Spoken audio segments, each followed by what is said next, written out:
कि धृति क्षमा दमोस्त्यम शौचमेंद्रिय निग्रह धीर विद्या सत्यम क्रोध दशकम धर्म लक्षणम, ये 10 लक्षण धर्म के हैं।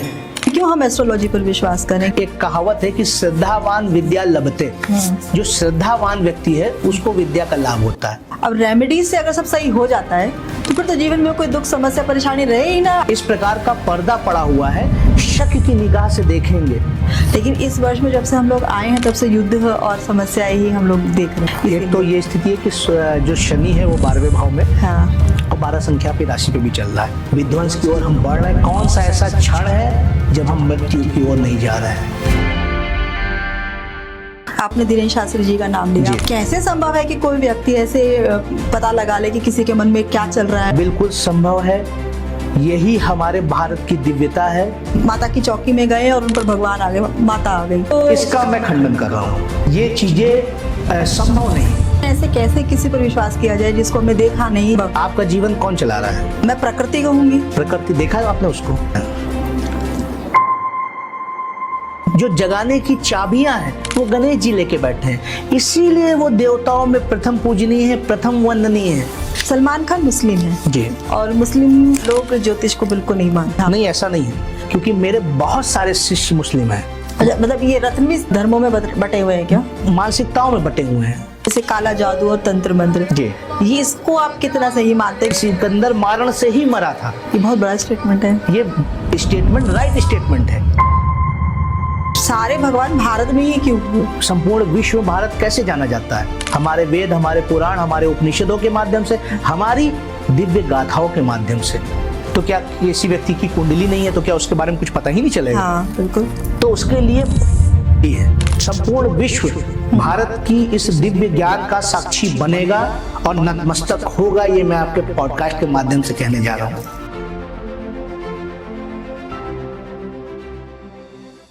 नमस्कार कौर हर्षित राजवीर जी, आपका बहुत बहुत स्वागत है।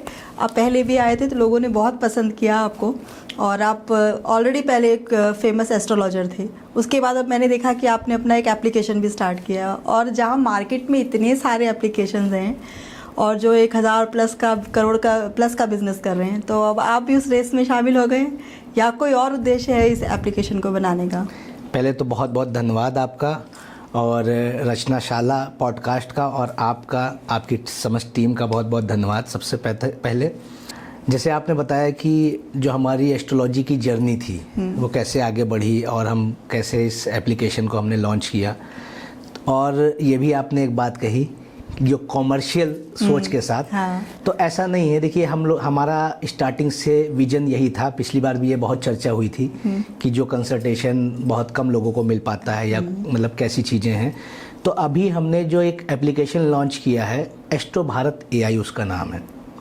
AI से मतलब यहाँ पे आर्टिफिशियल इंटेलिजेंस से नहीं है, यहाँ एडवांस इंडिया से है। चलो, ये अच्छा हुआ आपने बताया, नहीं तो मैं भी ये समझती कि AI आंसर देगा और हम पूछते रहेंगे। नहीं, हमारे पास हजारों अनुभवी ज्योतिषाचार्य हैं और 13 से अधिक भाषाओं में ये उपलब्ध है, और 100 से अधिक देशों में इसकी समझ लीजिए सेवाएं उपलब्ध हैं। और हमारा जो मुख्य उद्देश्य है वो उद्देश्य यही है कि आप जानती हैं कि सिंगल एक एस्ट्रोलॉजर, इतने सारे लोग हैं, उनकी समस्याएं हैं, उनके प्रश्न हैं, उनका समझ लीजिए एक व्यक्ति के रूप में जवाब देना ये संभव नहीं हो पाता। तो इसलिए ये जो हम एप्लीकेशन लेके आए हैं, ये वर्ल्ड लार्जेस्ट एप्लीकेशन है, क्योंकि हम इसमें 4 सेवाएं मुख्य रूप से दे रहे हैं। अभी तक कोई भी ऐसा प्लेटफॉर्म नहीं है जो एस्ट्रोलॉजी की एजुकेशन प्रोवाइड कर रहा हो। हम चारों चीज़ें एक साथ दे रहे हैं। अच्छा। हम आपको कंसल्टेशन भी दे रहे हैं, हम आपको एक बहुत अच्छा डिजिटल मार्ट भी दे रहे हैं, हम आपको मंदिर दर्शन भी दे रहे हैं। उसी मंदिर दर्शन में आपको भक्ति के बहुत सारे अच्छे मतलब समझ लीजिए गाने भी सुनने को मिलेंगे, उसके साथ साथ भगवान के दर्शन भी करने को मिलेंगे। जितने भी हमारे व्रत हैं, त्यौहार हैं, उन सब की जानकारी उसमें मिलेगी। और उसके साथ सबसे महत्वपूर्ण है वो हमारी ज्योतिष का अध्ययन भी वहाँ पे कर सकते हैं, ज्योतिष सीख भी सकते हैं। अच्छा, ऐप डाउनलोड करके फिर उसके बाद वहाँ पे हमने ऑनलाइन क्लासेस की जो है व्यवस्था की हुई है, और हमारे पास बहुत अनुभवी ज्योतिष शिक्षक हैं जो आपको हर एक सेगमेंट को पढ़ाएंगे। जिस भी क्षेत्र में आपकी रुचि हो, कोई न्यूमरोलॉजी सीखना चाहता है, कोई टैरो सीखना चाहता है, कोई फेस रीडिंग सीखना चाहता है, कोई वैदिक के ऊपर उसका बहुत अच्छा भरोसा है, कोई कृष्णमूर्ति पद्धति के माध्यम से अपनी ज्योतिषीय यात्रा को प्रारंभ करना चाहता है, तो सब चीज़ों को ध्यान में रख के ये एक एप्लीकेशन का निर्माण हुआ है। और जैसे कि आपने कहा कि 1000 करोड़ के क्लब में, तो वास्तविकता है कि जैसे हम कोई बिजनेस करने उतरते हैं तो जो समझ लीजिए इस प्रकार के दृष्टिकोण के लोग हैं वो ये बात अवश्य सोचते हैं, लेकिन हमारा जो मुख्य एक प्रयास है या जो हमारी अवधारणा है वो ये है कि हम इस एप्लीकेशन में जो भी अर्न करेंगे, हमारा एक यहाँ पे कोटेशन भी है कि धर्म से आएगा और धर्म में जाएगा। अच्छा, मतलब आप कमाएंगे नहीं उसको? निश्चित तौर पे हमने ये या अपने रेजोल्यूशन में ये चीज़ें बना के रखी हुई हैं कि हम काफ़ी सारे सोशल एक्टिविटीज़ करने जा रहे हैं, वो भी सनातन शक्ति को प्रबल करने में, सनातन उत्थान के लिए वो कार्य करने जा रहे हैं। हम अपने साधु संतों के लिए, हम अपने जो भी हमारे समझ लीजिए पुराने मंदिर हैं जो जीर्णोद्धार नहीं हो पा रहे हैं, सरकार की नज़र में नहीं आ पा रहे हैं, उनके जीर्णोद्धार का प्रयास हमारा रहेगा, जीर्णोद्धार का प्रयास रहेगा। उसके साथ साथ तमाम ऐसी चीज़ें हम सनातन जो है संस्कृति के उत्थान के लिए वो कार्य करना चाहते हैं, जिससे आप जानते हैं कि हमारा भारत है, हमारा भारतवर्ष की जो पहचान है संपूर्ण विश्व में वो ज्ञान के आधार पे, वो हमारी इन दिव्य शिक्षाओं के आधार पे है। हमारी संस्कृति, हमारी जो भी मतलब सनातन जो हमारा एक पूंजी है उसके आधार पे है। हमारे वेद, हमारे पुराण, हमारे उपनिषदों का पठन पाठन आज बहुत कम हो रहा है, मतलब समझ लीजिए होता चला जा रहा है, उसके ऊपर कोई ध्यान भी नहीं दे रहा है, जबकि वो हमारी ओरिजिन है, वो हमारा आधार है, वो हमारे संस्कार का आधार है। संपूर्ण विश्व में भारत कैसे जाना जाता है? अपने संस्कारों के माध्यम से, अपनी संस्कृति के माध्यम से, अपनी दिव्य शिक्षाओं के माध्यम से, हमारे वेद, हमारे पुराण, हमारे उपनिषदों के माध्यम से, हमारी दिव्य गाथाओं के माध्यम से, हमारे रामायण के माध्यम से, श्रीमद् भागवत गीता के माध्यम से, भगवान कृष्ण के माध्यम से, प्रभु श्री राम के माध्यम से, देवादिदेव महादेव के माध्यम से। तो ये जो उन्होंने हमको ज्ञान दिया है हमारे वेदों और पुराणों के माध्यम से, वो जन जन तक पहुंच सके, इसकी व्यवस्था करने का एक छोटा सा प्रयास किया है। अब आपके चैनल के माध्यम से भी मैं कहना चाहूँगा कि सभी सनातनी लोग जुड़ के इस एप्लीकेशन को जन जन तक पहुँचाएं। नहीं, मैं ऐसे तो बहुत सारे मंदिर भारत में खुले हुए हैं हमारे, जहाँ पर इतना दान आता है कि अगर वो लगा दिया जाए समाज के लिए तो काफी कुछ सुधारा जा सकता है, लेकिन वो लोग कमाते हैं और रख लेते हैं। तो क्या है कि ये ऐप भी करेगा ही कुछ ऐसा? नहीं, ये निश्चित तौर पे हमने अपने रेजोल्यूशन में भी दिया हुआ है और हमने अपनी वेबसाइट है, एप्लीकेशन है, सभी के हेडर पे ये चीज़ दी हुई है।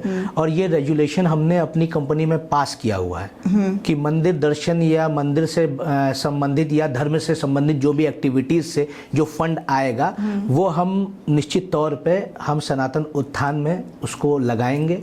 और ये हमारा इस एप्लीकेशन को लॉन्च करने के पीछे का यही एक बहुत बड़ा कारण है। आप उस पर क्या कहेंगे? जैसे मंदिरों में जो दान पुण्य आता है और वहाँ के जो भी पंडित हैं या जो भी कर रहे हैं उसको, वो सब अपने पास ही रख लेते हैं, और सरकार क्यों नहीं उसमें कुछ करती है कि हाँ उस पैसे को समाज के लिए यूज़ किया जाए? देखिए, पहले तो धर्म संस्थान और सरकार दोनों अलग अलग बॉडी है, ठीक है। और जैसा कि बहुत सारे ऐसे मंदिर हैं, आप लोग किन मंदिरों की बात कर रही हैं मुझे नहीं ज्ञात है। तिरुपति बालाजी है, साउथ के बहुत सभी मंदिर कहीं ना कहीं किसी ऐसी संस्था से जुड़कर, कहीं ना कहीं ऐसे मतलब लोगों से जुड़ के निश्चित तौर पे समझ लीजिए समाज सेवी कार्यों में लगे हुए हैं। अभी आपने बाबा बागेश्वर के बारे में आप सभी लोग जानते हैं, उनका तो पूज्य जो है धीरेन्द्र कृष्ण शास्त्री जी, देखिए वो कैंसर अस्पताल बनवा रहे हैं, वो भी तो एक सनातन संस्कृति से जुड़े हुए हैं। तो इस तरीके से कोई एक व्यक्ति की बात नहीं है, तमाम मतलब ऐसे लोग हैं जो इस प्रकार से कार्य कर रहे हैं। जिसके हृदय में धर्म है वो धर्म का कार्य करेगा। आपने धीरेन्द्र शास्त्री जी का नाम लिया, वहाँ से एक बड़ा प्रबल सा प्रश्न आता है कि कैसे संभव है कि कोई व्यक्ति ऐसे पता लगा ले कि किसी के मन में क्या चल रहा है, और ऐसे ये सब संभव है? बिल्कुल संभव है। या वो सब स्क्रिप्टेड होता है जो हमें स्क्रीन पर दिखाई देता है? बिल्कुल भी स्क्रिप्टेड नहीं होता है, बिल्कुल संभव है। यही हमारे भारत की दिव्यता है, यही हमारे भारत का दिव्य ज्ञान है। जब ज्योतिष के माध्यम से दूसरे ग्रहों तक की यात्रा की जा सकती है, उनको जाना जा सकता है, उनके बारे में बताया जा सकता है, जैसा कि ज्योतिष शास्त्र में कहा भी गया है, ज्योतिषाम सूर्यादि ग्रहणम बोधकम शास्त्रम। ज्योतिष वो शास्त्र है जिसके माध्यम से सूर्यादि ग्रह नक्षत्रों को जाना जा सकता है, उसके बारे में बताया जा सकता है।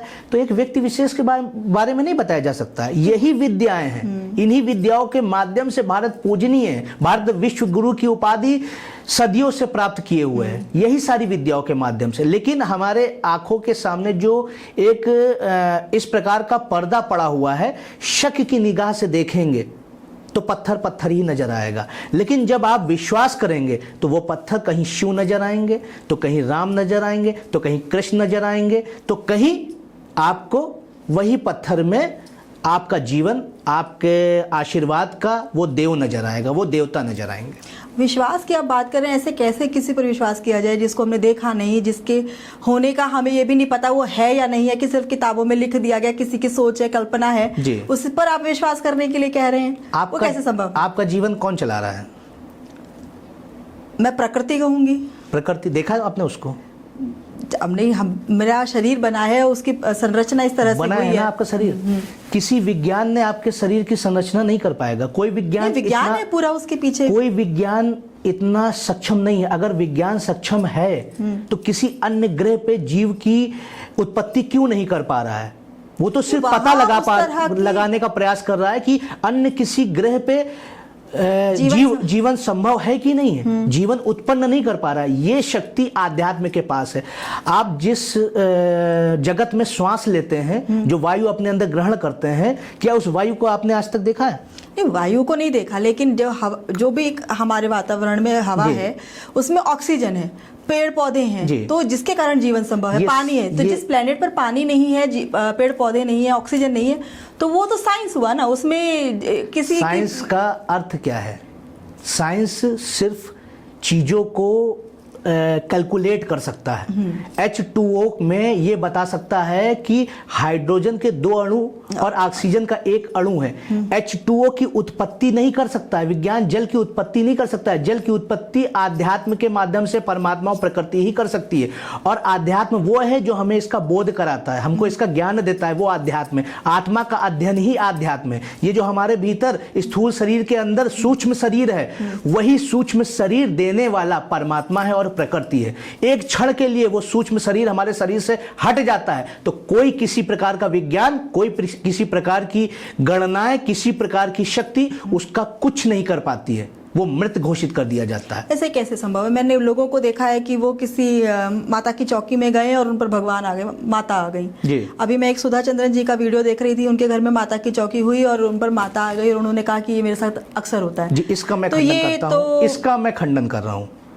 मतलब ये चीजें संभव नहीं है। कोई देवी, कोई देवता की कृपा वायु के माध्यम से, जैसे मैंने आपको बताया, जीवन मिल रहा है, तो वैसे ही कृपा है। वो आभास जरूर हो सकता है। आपकी शक्ति का आभास आपको हो सकता है, परमात्मा की कृपा का आभास आपको हो सकता है, लेकिन कोई परमात्मा इस शरीर में आके विराजमान नहीं होता है। वो तो वास्तव में उन्होंने अपना अंश जीव हमको देके रखा है, वो हमारे हृदय में विद्यमान है। लेकिन इस प्रकार की कोई भी चीजें नहीं होती हैं। मैं इसका मतलब आपके शो के माध्यम से मैं इन चीजों का पूर्णतया खंडन करता हूं और विरोध करता हूं। ऐसी कोई चीज नहीं होती है। नहीं, मैंने लोगों को देखा है कि जब वो किसी भी जागरण में खाटू श्याम बाबा आ गए या माता जी आ गई या हनुमान जी आ गए, लोग उनसे प्रश्न पूछ रहे हैं, वो जवाब दे रहे हैं। ऐसा नहीं होता है। वो बात को घुमाने का एक तरीका होता है। प्रश्न पूछने और बताने का ये एक विद्याएं हैं। ये जो हमारे, जैसे आप अगर कोई व्यक्ति हमारे सामने मैथमेटिशियन बैठा है, ठीक है, कोई साइंटिफिक जो है चीजों को जानता है, साइंटिस्ट बैठा है, तो उसको विज्ञान का ज्ञान होगा। मैथमेटिशियन को जो है गणित का ज्ञान होगा। एक कोई केमिस्ट्री का टीचर बैठा है तो उसको केमिस्ट्री का ज्ञान होगा। कोई एस्ट्रोलॉजर बैठा है उसको ज्योतिष का ज्ञान होगा। ज्ञान और शिक्षा अलग विषय है, लेकिन इस प्रकार का ढोंग, ये इसका हम खंडन करते हैं। और इन्हीं कारणों से हमारी जो दिव्य विद्याएं हैं, हमारी जो गाथाएं हैं, हमारा जो स्वर्णिम इतिहास है, वो दूषित होता है। इस प्रकार की चीजों से आप कभी इत्तेफाक ना रखें, कभी इसके बहकावे में ना आए। हर व्यक्ति का परमात्मा से डायरेक्ट कनेक्शन है। हर व्यक्ति को परमात्मा ने अपने अंश के रूप में जीव दिया हुआ है, उसके बीच में किसी को लाने की जरूरत नहीं है।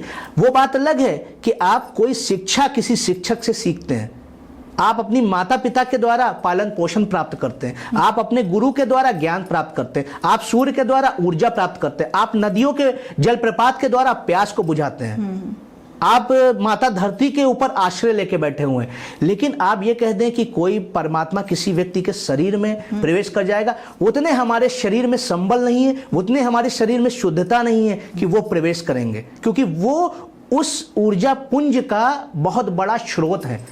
किसी तालाब में समुद्र नहीं समाता है, किसी नदी में समुद्र नहीं समाता है, नदियां जाके मिल जाती हैं समुद्र से।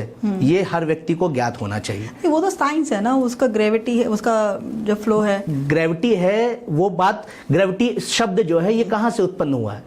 गुरुत्वाकर्षण के कहां से उत्पन्न हुआ है? गुरु ग्रह से गुरुत्वाकर्षण उत्पन्न हुआ है। आप सभी जानते हैं, अगर हम साइंटिफिक, आप बार बार साइंस की बात कर रही हैं, हम अगर साइंटिफिक वे में ही बात करते हैं तो जितने उल्का पिंड आते हैं हमारी धरती पे आने का प्रयास करते हैं, वो गुरु ग्रह के कारण नष्ट हो जाते हैं। बिल्कुल ठीक है, गुरुत्वाकर्षण वहीं से आप समझ सकती हैं। हमारे ज्योतिषीय मतलब ज्ञान कह लीजिए या विज्ञान कह लीजिए, ज्योतिषीय जो हमारी व्यवस्था है, अवधारणा है, उसमें भी यही चीज बताई गई है कि किस प्रकार गुरु ग्रह सभी समस्याओं को जो है अपनी ओर आकर्षित कर लेते हैं, उनको भस्म कर देते हैं। तो ये व्यवस्था आज से नहीं, आपके मतलब समझ लीजिए विज्ञान को जन्म लिए या उसके सिद्धांतों को आए हुए 200, 300, 250 वर्ष हुए हैं। लेकिन आध्यात्म सृष्टि के प्रारंभ से है और सृष्टि के अंत होने तक आध्यात्म रहेगा। इसका कोई कहीं पर कभी कोई वैज्ञानिक, कोई डॉक्टर, कोई भी एजुकेशन सिस्टम से रिलेटेड पर्सन इसका खंडन नहीं कर पाया है। आध्यात्म को, परमात्मा को, प्रकृति की शक्ति को कोई भी चैलेंज नहीं कर सकता है। कि जब हमारी नियति में सब कुछ लिखा ही हुआ ही है कि होना है जी, तो फिर क्यों हम एस्ट्रोलॉजी पर विश्वास करें? क्यों हम लोगों से पूछते हैं कि हमारे साथ क्या होने वाला है जब होना ही है? नियति मानती किसको है? नियति क्या है? वो लिखा होना है क्या? जो भी समय के साथ होना है, कर्मणाधिकारस्ते मा फलेषु कदाचन, तो उस पर तो हमारी एस्ट्रोलॉजी में भी यही बताया गया है। हमारी जो ज्योतिष विद्या है वो भी 3 स्तंभों पे खड़ी हुई है। हमारा एक संचित कर्म है, एक प्रारब्ध है, और तीसरा सबसे महत्वपूर्ण जो है वो है हमारा क्रियामाण।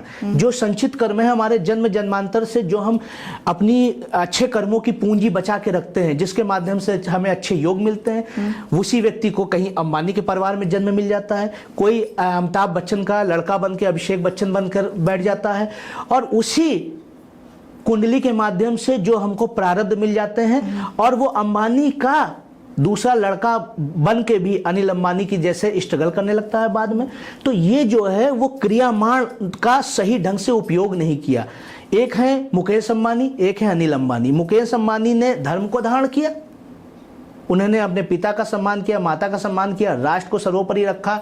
उन्होंने अपनी नारी शक्ति, अपनी पत्नी को आगे किया। देखिए उनके बिजनेस में, उनकी चीज़ों में लाभ हुआ। आध्यात्म को मानते हुए वो चीज़ों को फॉलो कर रहे हैं। दूसरी तरफ अनिल अंबानी है, उन्होंने अपने क्रियामाण को नहीं जगाया। दोनों ही एक ही पिता की संतानें थी, दोनों को संचित कर्मों के माध्यम से वो अवस्थाएं प्राप्त हुई थी, लेकिन उनका लाभ नहीं हो पाया क्योंकि उन्होंने क्रियामाण को नकार दिया। उसके साथ साथ जैसे आपने कहा नियति में ये होना तय होता है। नियति क्या है? नियति को हमको समझना पड़ेगा। क्या आप इस एक जगह बैठ के जो वार्ता हो रही है इसको पूरे जीवन का अध्याय मानेंगी या सिर्फ एक जीवन का एक पैरा मान के चलेंगी? हमारे जीवन में हमको जहाँ से हमारी आत्मा को रिलीज किया गया है और वापस होके वो आत्मा जहाँ पर जो हमारे समझ लीजिए परमात्मा है उसके अंश के रूप में वापस जाके जुड़ेगी, तब तक कि हमको बिना मलिन हुए वो आत्मा को भेजना, यही नियति है। हर व्यक्ति जो भी इस धरा पे आया है वो तृप्ति के बाद ही मुक्ति लेगा। अगर आपने अपनी इच्छाओं को त्याग दिया, आपने अपने कर्तव्यों को त्याग दिया, आपने अपनी मर्यादा को त्याग दिया और उस त्याग के बाद आपने मुक्ति चाही तो वो आपको नहीं मिलेगी। हर चीज की तृप्ति के बाद ही मुक्ति मिलेगी, वो चाहे धर्म हो, अर्थ हो, काम हो, मोक्ष हो। ये व्यवस्थाएं हमारे सनातन मान बिंदुओं पे खड़ी हुई हैं। मुक्ति से क्या आपका? मुक्ति से तात्पर्य यह है कि जो जीव जिस कार्य के लिए आया था, उस कार्य को जब तक पूर्ण नहीं करेगा मुक्ति नहीं मिलेगी। तो जिन लोगों की कम उम्र में ही मृत्यु हो जाती है जी, वो बार बार आते हैं इस धरती पे। वो जब तक कि अपना कार्य पूरा नहीं करेंगे, प्रकृति और माया तब तक छोड़ती नहीं है। तो फिर क्यों चलेगा जब उनका काम ही पूरा नहीं हुआ था? वो अपने प्रारब्ध के कारण, उस प्रारब्ध में उन्होंने द्वारा भीषण कर्म किए गए थे, उस प्रकार के अपराध किए गए थे। आपने पितामह भीष्म का हम सभी जानते हैं, हम सभी हिंदू संस्कृति से बिलोंग करते हैं। पितामह भीष्म में एक तितली के गुदा में एक कांटा चुभ होया था, 6 माह तक वो कांटों पे की सैया पे लेटे थे। ये कर्म का उनको फल भोगना पड़ा था। वो माँ गंगा के परम पवित्र माँ गंगा के पुत्र थे, लेकिन उनको अपने कर्मों का, अपने जो क्रियामाण है उसको उन्होंने लाख जगाया, लेकिन प्रारब्ध का भोग उनको करना था। उस प्रारब्ध के भोग के बाद जब वो शुद्ध हो गया, उनका पूरी आत्मा शुद्ध हो गई, उसके बाद उनको मुक्ति मिली, मोक्ष मिला। अगर ये प्रारब्ध आप कह रहे हैं कि जो हम करेंगे, कर्म करते हैं, हमें उसका फल मिलेगा, लेकिन इंसान तो फिर भी करता है अपने मन मर्जी, उसको पता है, ये भी हमें बचपन से कहा जाता है। तो फिर भी भोगता है। वो नियति के, समझ लीजिए, प्रारंभ से और नियति के अंत तक नियति का एक ही रूल है। वो रूल ऐसा है कि हमको पाप कर्मों से बचना है। जो व्यक्ति पाप कर्मों से नहीं बचता है, जो धर्म पे नहीं चलता है, धर्म के लिए कहा भी गया है, मैंने आपसे भी कई आपके एपिसोड में या आपके पॉडकास्ट में बताया है कि धृति, क्षमा, दमोस्त्यम, शौचमेंद्रिय निग्रह, धीर विद्या, सत्यम, क्रोध, दशकम धर्म लक्षणम, ये 10 लक्षण धर्म के हैं। इन पे जो नहीं चढ़ेगा वो निश्चित तौर पे वो इस माया जगत में, इस काल जगत में, इस मृत्यु लोक में वो अपना हिसाब देगा। ये मृत्यु लोक है, यहाँ आपको अपना हिसाब काटना ही काटना पड़ेगा। अपने कर्मों का, जो भी आपके कर्मों का जंजाल है, जो बंधन है, वो आपको काटने ही पड़ेंगे, जब तक कि आप बिल्कुल डिसेंट होके, फ्रेश होके आप उस परमात्मा के चरणों में नहीं जाएंगे, तब तक कि आप यही करते रहेंगे। धर्म का क्या अर्थ हुआ? धर्म का पूजा पाठ को करना नहीं, धर्म का मैंने अभी आपको बताया कि धर्म का अर्थ ही यही है कि हमें अपने कर्तव्यों का दृढ़ता पूर्वक निर्वहन करना, यही धर्म है। हाँ, एक माँ के लिए अपनी संतान के प्रति अपने कर्तव्यों को पालन करना ही धर्म है। एक पिता के लिए अपने पुत्र के प्रति जो भी कर्तव्य है उनका पालन करना धर्म है। एक पुत्र के लिए अपने पिता के लिए अपने कर्तव्यों का पालन करना ही, निर्वहन करना धर्म है। एक राष्ट्र के राष्ट्राधिपति के लिए, प्रधानमंत्री के लिए व्यक्ति व्यक्ति में भेद ना करना, समाज समाज में भेद ना करना, सबको साथ लेके चलना, अपने दायित्वों का निर्वहन करना, यही धर्म है। इस धर्म से जो विमुख होता है वो अधर्मी कहलाता है। धर्म कोई संस्कृति का नाम नहीं है। संस्कृति जीवन जीने की शैलियां हैं। उन शैलियों में अगर किसी प्रकार का सड़ा गलापन है तो उस शैलियों को मिटा के नवीन शैलियों का जो है उत्थान करना, ये जो है धर्माधिपति का कार्य है। जैसे आपने कहा, उसी प्रकार मैं आपको बताना चाहता हूं, भगवान श्री कृष्ण ने कहा कि जब जब धर्म की हानि होती है तब तब मैं आता हूं। तो उनका धर्म की हानि से मतलब कहीं मुस्लिम कम होते हैं, हिंदू ज्यादा होते हैं, हिंदू कम होते हैं, मुस्लिम ज्यादा होते हैं, सिख कम होते हैं, ईसाई ज्यादा होते हैं, ईसाई कम होते हैं, सिख ज्यादा होते हैं, उससे कहना नहीं है। उनका कहना यह है कि जब कोई बड़ा भाई छोटे भाई का हक मारेगा, जब कोई पिता अपने पुत्र का के साथ गलत व्यवहार करेगा, कोई पुत्र अपने पिता के साथ गलत व्यवहार करेगा, कोई समाज दूसरे समाज को तिरस्कार करेगा, किसी स्त्री की मान मर्यादा लूटी जाएगी, किसी ऐसे व्यक्ति के द्वारा, किसी राज्य परिवार के द्वारा या राजा के द्वारा या राज दरबार के द्वारा जनता के साथ, प्रजा के साथ गलत व्यवहार होगा, ये अधर्म है। और जब वो अधर्म बढ़ेगा तब कृष्ण आएंगे। कृष्ण के आने का मतलब यह है कि जो न्याय करते हैं वो आएंगे। न्याय प्रकृति भी करती है, कृष्ण प्रकृति के रूप में भी आ सकते हैं। तो ये हमारा लौकिक और अलौकिक जगत का दृष्टिकोण है। हम लौकिक जगत में हर एक चीज को, जैसे अभी आप साइंस को लेकर बात कर रही थी, तो हम प्रैक्टिकल वे में बात करते हैं। कभी भी सृष्टि को, परमात्मा को, प्रकृति को आप लौकिक दृष्टि से नहीं देख सकते हैं, वो अलौकिक ही है। कोई व्यक्ति आज तक गणना कर पाया है कि कितनी गैलेक्सियां हमारे जो है सृष्टि में मौजूद हैं, कितने तारे हमारी सृष्टि में हैं? सूर्य पे कोई पहुंच पाया है? ये संभव हो पाया है? नहीं हो पाया। अलौकिक है ना, ये लौकिक तो नहीं है। नहीं तो वो सूर्य तक तो इतनी दूरी काफी है, वो साइंस से अगर आप देखें तो दूरी बहुत है। अगर आज से 500 वर्ष पहले 100 किलोमीटर प्रति घंटे की रफ्तार से चलने वाली भी ट्रेनें नहीं थी और आज 1600, 1500, 1000 किलोमीटर चलने वाली ट्रेन है, तो साइंस ने इतनी उपलब्धि की है। तो वो हो सकता है आने वाले समय में 1,00,000 किलोमीटर प्रति सेकंड की रफ्तार से भी कोई तो ऐसा साइंस का लाइट जो है की जो स्पीड होती है उससे भी अधिक चलने वाली चीजें उत्पन्न हो जाए। लेकिन फिर भी ये डिफरेंस दिखा रहा है आध्यात्म और विज्ञान का। ये पहलू है कि कहाँ आध्यात्म खड़ा है, कहाँ विज्ञान खड़ा है, ये समझना पड़ेगा। विज्ञान आध्यात्म में से निकला है, सागर में से बूंद निकली है, बूंद मिलके सागर बन जाएगा, लेकिन सागर कभी बूंद नहीं बनता है। आप भी समझती हैं इस बात को। तो ये हमको समझना होगा। यहाँ पे हमको अपने जो कहते नहीं है, एक व्यक्ति कोई चीज सोचता रहता है, लेकिन वहां पे एक इंड आता है, तो वहां पे वो इंड है कि हमें ये निश्चित तौर पे मान लेना होगा कि कोई एक ऐसी शक्ति जरूर है जो समस्त जगत को चलायमान रखे हुए है, वो समस्त जगत को कर्म का पाठ दे रही है। हमें पृथ्वी निरंतर घूमती है, सूर्य निरंतर जो है हमारी सृष्टि को ऊर्जा और प्रकाश देता है, चंद्रमा निरंतर शीतलता देता है, नदियां निरंतर बहती रहती है, पवन निरंतर चलती रहती है। तो वो किसका संदेश हमको दे रही है? कर्म का संदेश दे रही है। हम रुक जाते हैं, हम एक घर में, एक कमरे में, एक सोफे, एक कुर्सी पे बैठे रहते हैं, हम अपने कर्मों का नाश करते हैं, हम सृष्टि के द्वारा, परमात्मा के द्वारा दी हुई संभावनाओं का नाश करते हैं, हम समय का आदर नहीं करते, सम्मान नहीं करते हैं। ये कृष्ण बताते हैं कि आपको अपने समय का सम्मान करना है, आपको कर्म करना है, फल की इच्छा नहीं करनी है। तो ये जब हमारे धर्म ग्रंथों में ये बताया गया है, उनकी वाणी के तौर पे ये चीजें उपलब्ध हैं, तो उसको मानना यही धर्म है। अब आप बात कर रहे धर्म मतलब हमारा जो भी कर्तव्य है उसका निर्वाह, कर्तव्य का दृढ़तापूर्वक निर्वाह। अब एक व्यक्ति है जिसके लिए सबसे पहला इस समय कर्तव्य यही है कि उसको अपने परिवार का पालन पोषण करना है। अब वो बहुत कोशिश कर रहा है, लेकिन वो इतना कमा नहीं पा रहा है या उसको इतना नहीं साधन मिल रहा है कि वो अपनी आजीविका पूरी कर सके। ऐसे में वो एक गलत रास्ता चुन लेता है।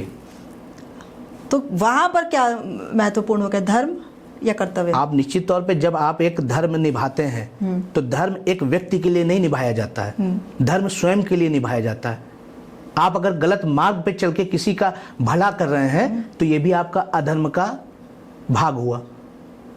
नहीं तो बच्चे तो जीवन में सर्वाधिक सबसे कठिन व्रत किस चीज का है? आप बताइए।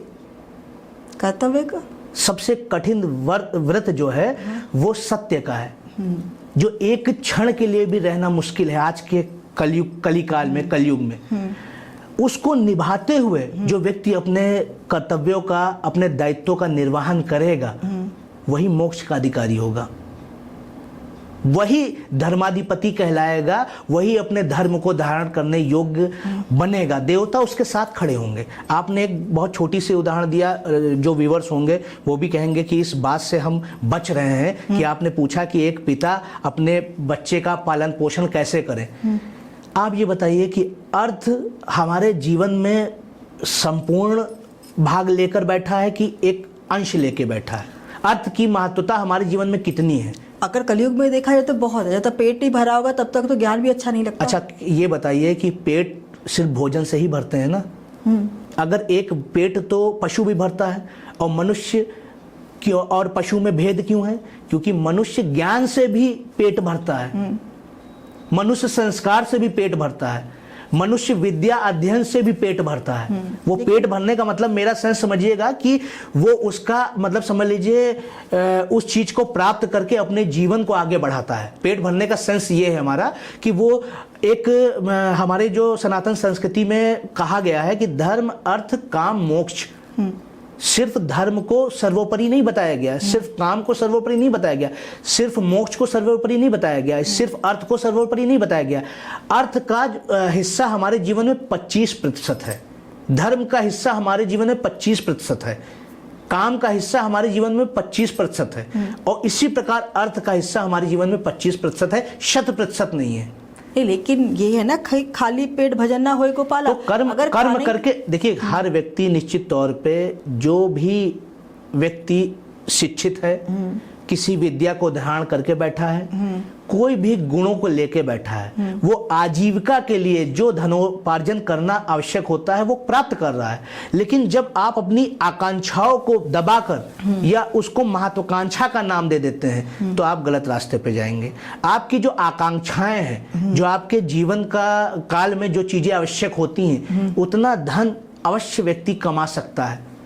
उसको लिए उसको पुरुषार्थ का सहारा लेना है, ना कि गलत कार्य का। आप इस बात को समझिए, आपको किसी की संपत्ति लेकर, किसी के साथ अन्याय करके, किसी के साथ दुर्व्यवहार करके आप अपना काम बनाएंगे, इससे आप पाप के भागीदार बनेंगे, इससे आप पुण्य कार्य नहीं करेंगे। आपको अपने पुरुषार्थ में को प्रबल करना है। जैसे आप यहाँ पे एक वार्ता कर रही हैं, इस प्रकार का कर्म कर रही हैं, इसके पीछे का उद्देश्य क्या है? अच्छा भावना ना।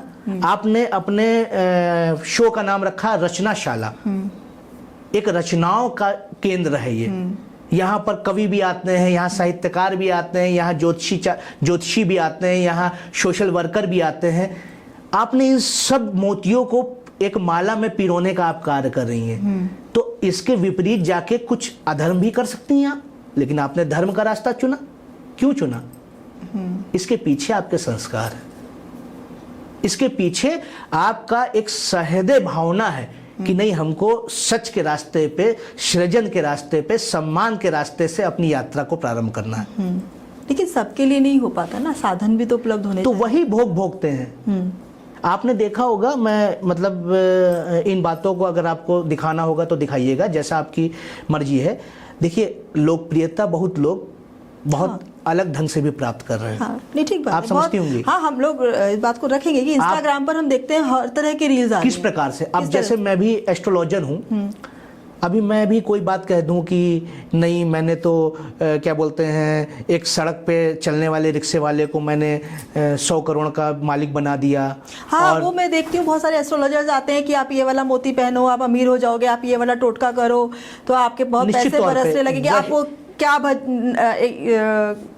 कुछ शब्द देते हैं कि शब्द आप बोलिए तो ये हो जाएगा, वो हो जाएगा। तो देखिए, वो एक ऐसा प्रयास कर रहे हैं पॉपुलैरिटी प्राप्त करने का। मैं उसको अधर्म की संज्ञा नहीं दूंगा, लेकिन उनका मस्तिष्क उस प्रकार से वर्क कर रहा है कि इतने हजारों लाखों लोग उनकी बात को मान के अपना समय वेस्ट करेंगे, लेकिन मेरा क्या जाएगा?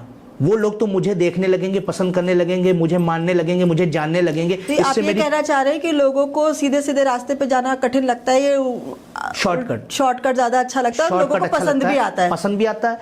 लेकिन आप ये बताइए कि जो शॉर्टकट बताने वाला व्यक्ति है वो कहीं खाई में तो नहीं गिरा रहा है? हाँ, तो वो तो एस्ट्रोलॉजर, उसको तो पता है कि अगर हम अधर्म करेंगे तो हमें उसका नुकसान होगा, तो फिर भी वो कर रहा है ना। तो यही भोग तो वो भोगेगा, यही भोग से तो बचना है, यही धर्म को तो हृदय में धारण करना है। और किस धर्म की हम व्याख्या कर रहे हैं, और किस धर्म की हम बात कर रहे हैं? तो फिर लोग एस्ट्रोलॉजर पर, कुछ लोग हैं जो बिल्कुल एस्ट्रोलॉजी को नहीं मानते ना, तो इन्हीं कारणों से नहीं मानते। देखिए, इस सृष्टि में एक जो जीवन देने वाली जो वायु भी चल रही है वो भी विकार युक्त है।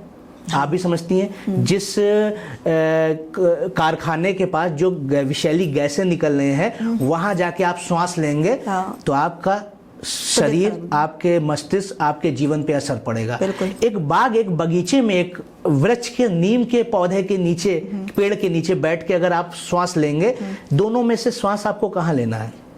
हाँ, स्वच्छ हवा, बाग में, स्वच्छ हवा में। तो अगर कोई वैदिक उपचार बताता है, हमारे धर्म संगत कोई उपाय बताता है, हमारा कोई रत्न है, कोई रुद्राक्ष है, कोई यंत्र है, कोई मंत्र है, किसी देवता की कोई उपासना है, ये बताता है, ये धर्म संगत है, ये अमृत है और वो विष है। अब जो एस्ट्रोलॉजर बता रहे हैं, मैं किसी एस्ट्रोलॉजर के पास गई, मैंने अपनी समस्या उन्हें बताई, उन्होंने मुझे कुछ उपाय बता दिए। ठीक है, क्योंकि मैंने तो धर्म वेद पढ़े नहीं है, ना मैंने ज्योतिष का ज्ञान कोई लिया है, मुझे तो जो वो बताएंगे, क्योंकि मैं तो विश्वास कर रही हूँ उनकी बातों पर। बहुत सही बात है। तो मैं तो कैसे जानूं कि वो सही बता रहे हैं, गलत बता रहे हैं? बहुत सही बात आपने की। तो इसी चीज को परखना, हमको सही मतलब शिक्षण प्राप्त करना, इसी के लिए मैंने आपको बताया कि एस्ट्रो भारत AI का मैंने निर्माण किया, क्योंकि वहां पर आपको ज्योतिषीय शिक्षा भी प्राप्त होगी। तो कितना ऑथेंटिक है आपका ये ऐप कि इस पर, क्योंकि इतने सारे मार्केट में ऐप हैं, तो ये कितना ऑथेंटिक? बहुत सही बात आपने कही। देखिए, हमारा जो एस्ट्रो भारत एआई एप्लीकेशन को लॉन्च करने का, इसको जो है इसके निर्माण करने के पीछे यही उद्देश्य है कि ये हमारे सनातन ज्ञान को, हमारे वेद व्यवस्था को, हमारे वेदों का जो अंग है ज्योतिष, उसके माध्यम से लोगों में संस्कार, सत्कर्म और उनके जीवन के अंधकार के नाश को जो चीजें जरूरी होंगी, जो आवश्यक होंगी, वो बताई जाएंगी। हमारे यहाँ जितने भी एस्ट्रोलॉजर बैठे हैं वो कोई आपको फेक रेमेडी नहीं देने वाले। हमारे यहाँ जितने भी एस्ट्रोलॉजर बैठे हैं वो किसी प्रकार का कोई फेक कमिटमेंट आपसे नहीं करने वाले। वो सही बात आपको बताएंगे, वो धर्म संगत ज्ञान आपको देंगे। तो इस जो यात्रा है इसकी प्रारंभ करना, यही हमारे कंधों पे सबसे बड़ा भाग है। और क्या पता परमात्मा ने, प्रकृति ने इसी कार्य के लिए हमको चुना, क्योंकि एक व्यक्ति जब धर्म की यात्रा करता है और जैसा बताया, आपसे बात हुई कि कर्तव्यों का दृढ़ता पूर्वक निर्वहन करना, तो उसमें कहीं ना कहीं आप कह सकती हैं कि जो सदमार्ग पे चलेगा, जो सदाचारी होगा, उसको समय अवश्य लगेगा, लेकिन ये निश्चित जान लीजिए कि उसकी यात्रा बड़ी शानदार होगी। अब आप कह रहे हैं कि जो चलेगा सही उसको समय लगेगा। अब मान लीजिए जो व्यक्ति आपके पास आया अपनी कोई समस्या लेकर, वो इतना परेशान है कि अब वो और बर्दाश्त नहीं कर सकता, वो समय उसके पास है ही नहीं जी, तो वो तो उसी पे विश्वास करेगा ना जो जल्दी उसको रिजल्ट दे रहा है। तो यही सही, मतलब यही सही ज्ञान देना, ये एक ज्योतिषाचार्य का धर्म है। और उसका सबसे पहले, जैसे कोई व्यक्ति बहुत परेशान होकर आया है तो सबसे पहले उसकी ग्रह अवस्थाएं देखी जाएंगी।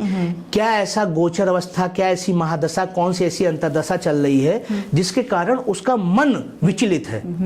क्योंकि जब मन विचलित होता है, और मन का जो अधिकारी है वो चंद्रमा है, आप सभी जानती हैं। हाँ। और चंद्रमा कितनी तेज गति से चलता है। हाँ। वो सारे, मतलब समझ लीजिए अन्य जो हमारे 8 ग्रह हैं सबसे तेजी से चलता है, वो उन सब में सबसे ज्यादा तेजी से चलता है। शनि एक राशि पे 2.5 साल रहेगा, हाँ। बृहस्पति 1 साल रहेगा, राहु केतु 1.5 साल रहेंगे, हाँ। लेकिन चंद्रमा सिर्फ 2-2.5 दिवस रहता है। तो आप ये कॉन्सेप्ट को समझिए। तो जब मन से विचलित होता है तो व्यक्ति किसी की बात नहीं मानता है। उसी व्यक्ति को मनोबल देने के लिए हमने एस्ट्रो भारत एआई का निर्माण किया है। उसी व्यक्ति को आत्मबल देने के लिए हमने एस्ट्रो भारत एआई का निर्माण किया है। हमारे यहाँ जो शिक्षा आपको दी जाएगी वो ऑथेंटिक शिक्षा दी जाएगी। किसी प्रकार का कोई ऐसा फेक रेमेडी नहीं बताई जाएगी। हमारे एस्ट्रोलॉजर किसी प्रकार का फेक कोई कमिटमेंट आपसे नहीं करेंगे। अगर आपको वास्तविकता में सनातन ज्ञान को समझना है तो उसके लिए एस्ट्रो भारत एआई है। आपने कहा रेमेडीज बताई जाएंगी जी। अब रेमेडीज से अगर सब सही हो जाता है तो फिर तो जीवन में कोई दुख समस्या परेशानी रहे ही ना। आप अपनी पत्री दिखाइए और अपना रेमेडी निकाल लीजिए और जीवन को सुख कर लीजिए, कमरे में बैठ जाइए। आप वही क्वेश्चन मतलब कर रही हैं परमात्मा के आशीर्वाद से, जिनका जवाब मैं स्वयं आपको देना चाह रहा हूँ। देखिए, आपको जब सर्दी खांसी या जुकाम होती है तो आप मेडिसिन लेती है ना, उपचार वही चीज है। आप इसको भी ज्योतिषीय उपचार की श्रेणी में ला सकती हैं। अपने कर्मों में परिवर्तन करना, ये भी एक उपचार है, ये भी एक रेमेडी। अपने स्वभाव में परिवर्तन करना, ये भी एक रेमेडी है। मंत्र के माध्यम से, बीज मंत्रों के माध्यम से, किसी धातु, किसी रत्न, किसी रुद्राक्ष के माध्यम से एनर्जी लेना भी एक ज्योतिषीय उपचार है। वो उसी तरीके से है जैसे कि कोई व्यक्ति बहुत ज़्यादा ज्ञान लेके बैठा है और किसी व्यक्ति को उसका उस भाषा का, उस विद्या का ज्ञान नहीं है, तो वो उसके पास जाता है, उससे सीखता है और अपना लाभ, अपने ज्ञान में बढ़ोतरी करता है। यही उपचार कहलाता है। एक डॉक्टर जिस प्रकार से कोई मेडिसिन देता है और वो बीमारी ठीक कर देता है, ठीक इसी प्रकार से ज्योतिष आपके संपूर्ण जीवन का ब्लूप्रिंट है कि आप किस दिशा में जाएंगे, कैसा करेंगे, कहाँ मतलब अपना जीवन गुजारेंगे, कौन कौन आपके साथी होंगे, किनके साथ आपको पॉजिटिव वाइब्स आएगी, किनके साथ नेगेटिव वाइब्स आएगी, कब आपको जो आपका जो टाइम पीरियड है वो अच्छा होगा, कब आपका टाइम पीरियड स्ट्रगलफुल होगा। यही इन सब चीजों का ज्ञान देना ही ज्योतिष है। आपके जो ज्योतिष शब्द ही बोला गया है, तो ज्योतिष का मतलब ही यही है कि आपके जीवन में ज्योति जगाना, आपके जीवन के अंधकार का नाश करना। ये हर व्यक्ति अगर समझ जाए, ज्योतिष ज्योतिष ज्योतिष ज्योतिष व्यक्ति रट रहा है लेकिन इसका अर्थ नहीं समझ पा रहा है। ज्योतिष का अर्थ ही यही है कि अपने जीवन में ज्योति जगाकर, ज्ञान की ज्योति जगा के, वेदांत रूपी मार्ग और वेदांती ज्ञान की ज्योति जगा के अपने जीवन के दुख रूपी अंधकार का नाश करना। इसका मतलब ये हुआ कि अगर किसी व्यक्ति के कुंडली में लिखा है राजयोग जी, कि वो तो राजा का जीवन बिताएगा, जी, वो उसको सब सुख मिलेगा, जी, कुछ करे ही ना, आराम राजा से को कहाँ सुख मिलता है? राजा राम को सुख मिला? नहीं, दशरथ को तो राजा हरिश्चंद्र को सुख मिला? वो और तो राजा उदाहरण है। दशरथ को सुख मिला?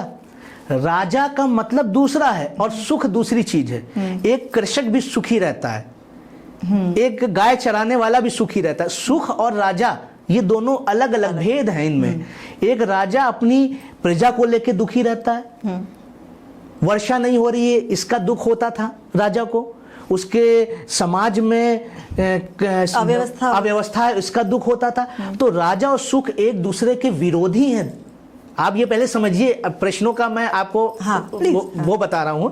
तो देखिए, राजयोग दूसरी चीज हो गई। राजयोग का मतलब यह है कि आपने पूर्व जन्म में कोई बहुत अच्छे संचित कर्म किए हैं, बहुत अच्छे पुण्य किए हैं, तो उन पुण्यों से प्रभावित होकर वो ग्रह ने कोई अच्छी युति बना दी, कोई अच्छी राशि में आके बैठ गए, किसी अच्छी राशि के समय वो ग्रह थे, तब आपका जन्म परमात्मा ने करा दिया। आपको सूर्य उच्च का दे दिया, आपको सूर्य स्वग्रही दे दिया, उसके ऊपर गुरु ग्रह की दृष्टि दे दी, आपको ज्ञान भी है, आपकी आत्मा में बल भी है। आपने जितनी भी विषम परिस्थितियां आई, उन सब विषम परिस्थितियों से लड़के आपने अपने जीवन का ऐसा निर्माण किया कि संसार आपके सामने नतमस्तक हो गया। ये राजयोग है। एक राजा कितना संघर्ष करता है, कितनी विद्याओं का ज्ञान। कोई समझ लीजिए, एक राजा का पुत्र राजा आज के समय में नहीं होता है। अगर राजा का पुत्र राजा होता तो राजीव गांधी के लड़के राहुल गांधी प्राइम मिनिस्टर बन गए होते। नहीं बने ना। नहीं, हमारे यहाँ लोकतांत्रिक सरकार है ना। लोकतांत्रिक है, लेकिन हम एक वर्तमान में जैसे शब्दावली का प्रयोग करके ये बात कर रहे हैं। पहले की जो व्यवस्था थी, उस व्यवस्था को हम आगे बढ़ाते हुए बात कर रहे हैं। आज तो जो लोकतांत्रिक व्यवस्था है, उस लोकतांत्रिक व्यवस्था में क्रियामाण को सर्वोपरि करके जैसे मोदी जी प्रधानमंत्री बने। कितना संघर्षपूर्ण उनका जीवन रहा, किस प्रकार से उन्होंने लोगों के अपवाद नहीं सहे, आरोप नहीं सहे। आज भी कितनी जो समग्र विश्व जो है समस्याओं से गुजर रहा है, उसके बावजूद वो भारत को एक स्थिर व्यवस्था प्रदान किए हुए हैं। यहाँ मैं आपको रोकूंगी, जैसे वो एक रखते हैं कि विश्व गुरु की परिकल्पना वो रखते हैं कि भारत बनेगा, और वो बड़े विश्वास के साथ कहते हैं कि बनेगा। और कुछ कामों में तो उन्होंने टाइमलाइन भी दिया कि ये वाला काम मैं इस समय तक कर दूंगा। तो इसके पीछे भी क्या उन्होंने ज्योतिष का सहारा लिया? बिल्कुल, वो आध्यात्म को, वेद को, पुराण उपनिषद और जितने भी हमारी सनातन संस्कृति से उत्पत्त ज्ञान है उनको मानते हैं। खुद एक तपस्वी के भांति हैं वो, और उनमें ये भावनाएं हैं, वो चीज़ों को लेकर चलते हैं। तो उसको देखकर भी उन्होंने ये बात कही। और उसके साथ साथ जैसे आपने कहा कि भारत विश्व गुरु बनेगा, देखिए भारत सदैव से विश्व गुरु है। गुरु के पास बहुत धन नहीं होता है, गुरु के पास बहुत ऐशो आराम नहीं होता है, लेकिन गुरु के पास ज्ञान जरूर होता है, आशीर्वाद जरूर होता है। वैश्विक दृष्टिकोण से बात कर रहे हैं ना हम वैश्विक दृष्टिकोण की ही बात कर रहे हैं। तो नहीं मानता ना कोई? नहीं मानता ही है।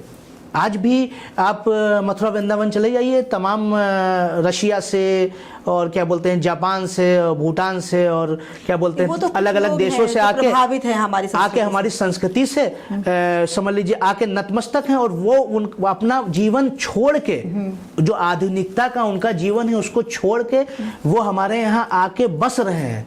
आप ऋषिकेश चले जाइए, वहाँ देखिए कितने लोग बाहर से आके बस गए वहीं पे, वो नहीं छोड़ना चाहते हैं। यहाँ की जो समझ लीजिए ध्यान की जो धारणा है हमारी, वो नहीं छोड़ना चाहते हैं। वो जो हमारी त्याग की भूमि है वो नहीं छोड़ना चाहते हैं। भगवान बुद्ध की परिकल्पना को पूरा चाइना समझ लीजिए लेकर बैठा है। तो ये सारी चीज़ें हैं, ये विश्व गुरु की ही हैं। और विश्व गुरु की जो परिकल्पना है उसमें कहीं ऐसा नहीं है कि हम एक जो गुरु होता है वो आप देखते होंगे बहुत सारे स्कूल, आप भी अपने स्कूलिंग टाइम में देखती होंगी, जो हमारे गुरु होते थे वो साइकिल से आते थे। हम लोगों के पिताजी भले मोटरसाइकिल से या कार से हम लोगों को छोड़ने जाते थे, लेकिन हम लोग उनके पैर छूते थे, जाके चरण स्पर्श करते थे। तो आप इसमें मत सोचिए कि आधुनिक व्यवस्थाओं से जो लैस है, जिसके पास आधुनिक व्यवस्था है, वो विश्व गुरु है। नहीं, विश्व गुरु वही है जो सदमार्ग पे चलाना जानता है। विश्व गुरु वही है जो सदाचारी हो, जो मतलब समझ लीजिए ऐसा ज्ञान दे जिस ज्ञान के माध्यम से जीवन सरल हो, ये वो विश्व गुरु है। और वैसा हमेशा भारत करता आया है। भारत ने कभी किसी देश के खिलाफ युद्ध नहीं छेड़ा है। भारत ने हमेशा त्याग को, ज्ञान को, दया को, तप को और आध्यात्म को सर्वोपरि समझा है और बताया है। उसके बावजूद कितने आक्रांताएं भारत पे हमला किया, भारत से लूटपाट की, वो सब सभ्यताएं मिट गईं, लेकिन भारत आज भी चमक रहा है। आज भी भारत के ज्ञान को लेने तमाम कंपनियां आती हैं और कैंपस सिलेक्शन करती है। वो क्या लेने आती है? भारत के ब्रेन को लेने आती है, भारत के विश्वास को लेने आती है। तमाम आपने स्वर्ण काल की बात भी कभी सुनी होगी, तो उसमें भी आपने सुनी होगी, तमाम यात्री आते थे, हमारे यहाँ के जो संत थे, महात्मा थे, जो ऋषि मुनि थे, उनका आशीर्वाद लेने आते थे। मैंने ये भी पढ़ा था कहीं पर कि नालंदा यूनिवर्सिटी जो हमारी जिसको जला दिया गया, वहाँ पर भी बाहर से उस समय पर लोग शिक्षा ग्रहण करने आया करते थे। और कहीं ना कहीं उसी का एक क्योंकि भारत के पास इतनी संपदा थी, ज्ञान की संपदा थी, तो वो चुरा कर ले गए और ये सब जल गया। वो हमारे ही आविष्कारों को अब अपना पेटेंट दे करके पूरी दुनिया में फैला रहे हैं। ये बिल्कुल सत्य है। आप किस तरह से देखते हैं कि जो चीज हमारी अपनी थी वो चली गई दूसरे के नाम से, तो इसकी किसकी गलती बताइए? ये सत्य है और हमको इसीलिए कहा गया है कि धर्मो रक्षति रक्षता, जो धर्म की रक्षा करता है, धर्म उसकी रक्षा करता है। ये हमको समझना पड़ेगा। ये वास्तव में एक चिंता का विषय है। हमको हमारा जो सबसे महत्वपूर्ण गुण है वो हमारा ज्ञान है। हर जो भारतीय है वो संस्कारों के माध्यम से, अपनी संस्कृति के माध्यम से, अपने ज्ञान के माध्यम से, अपने त्याग के माध्यम से, अपने तप के माध्यम से संपूर्ण विश्व में पूजित होता है, उसकी पूजा की जाती है। तो ये हमको समझना पड़ेगा, ऐसा फिर से ना हो। तमाम संस्कृतियां भारत की संस्कृति पे हमला कर रही हैं। आज आप देखती होंगी, जैसे आपने बहुत अच्छी बात की, ज्योतिष पे भी लोग संदेह करते हैं और उसको कहीं न कहीं अंधविश्वास कहते हैं, कहीं कुछ और कहता है। तमाम ऐसे मैंने देखा है, वक्तागण भी आते हैं जो कहते हैं हाँ ज्योतिष तो ठीक है, लेकिन आप कर्म पर भी विश्वास कीजिए। उनको वास्तव में यही नहीं पता कि ज्योतिष सत्कर्म का ज्ञान देती है, सदाचारी बनने का ज्ञान देती है। शॉर्ट टर्म में आपको मैं एक छोटी सी बात बताना चाह रहा हूँ। जो व्यक्ति, कोई भी व्यक्ति ऐसा है, आप जानते हैं 9 ग्रह का कॉन्सेप्ट हमारे जीवन में है और 9 विद्याएं ही हमारे जीवन में महत्वपूर्ण है। एक हमारे अपने अंदर का आत्मबल, वो सूर्य देता है।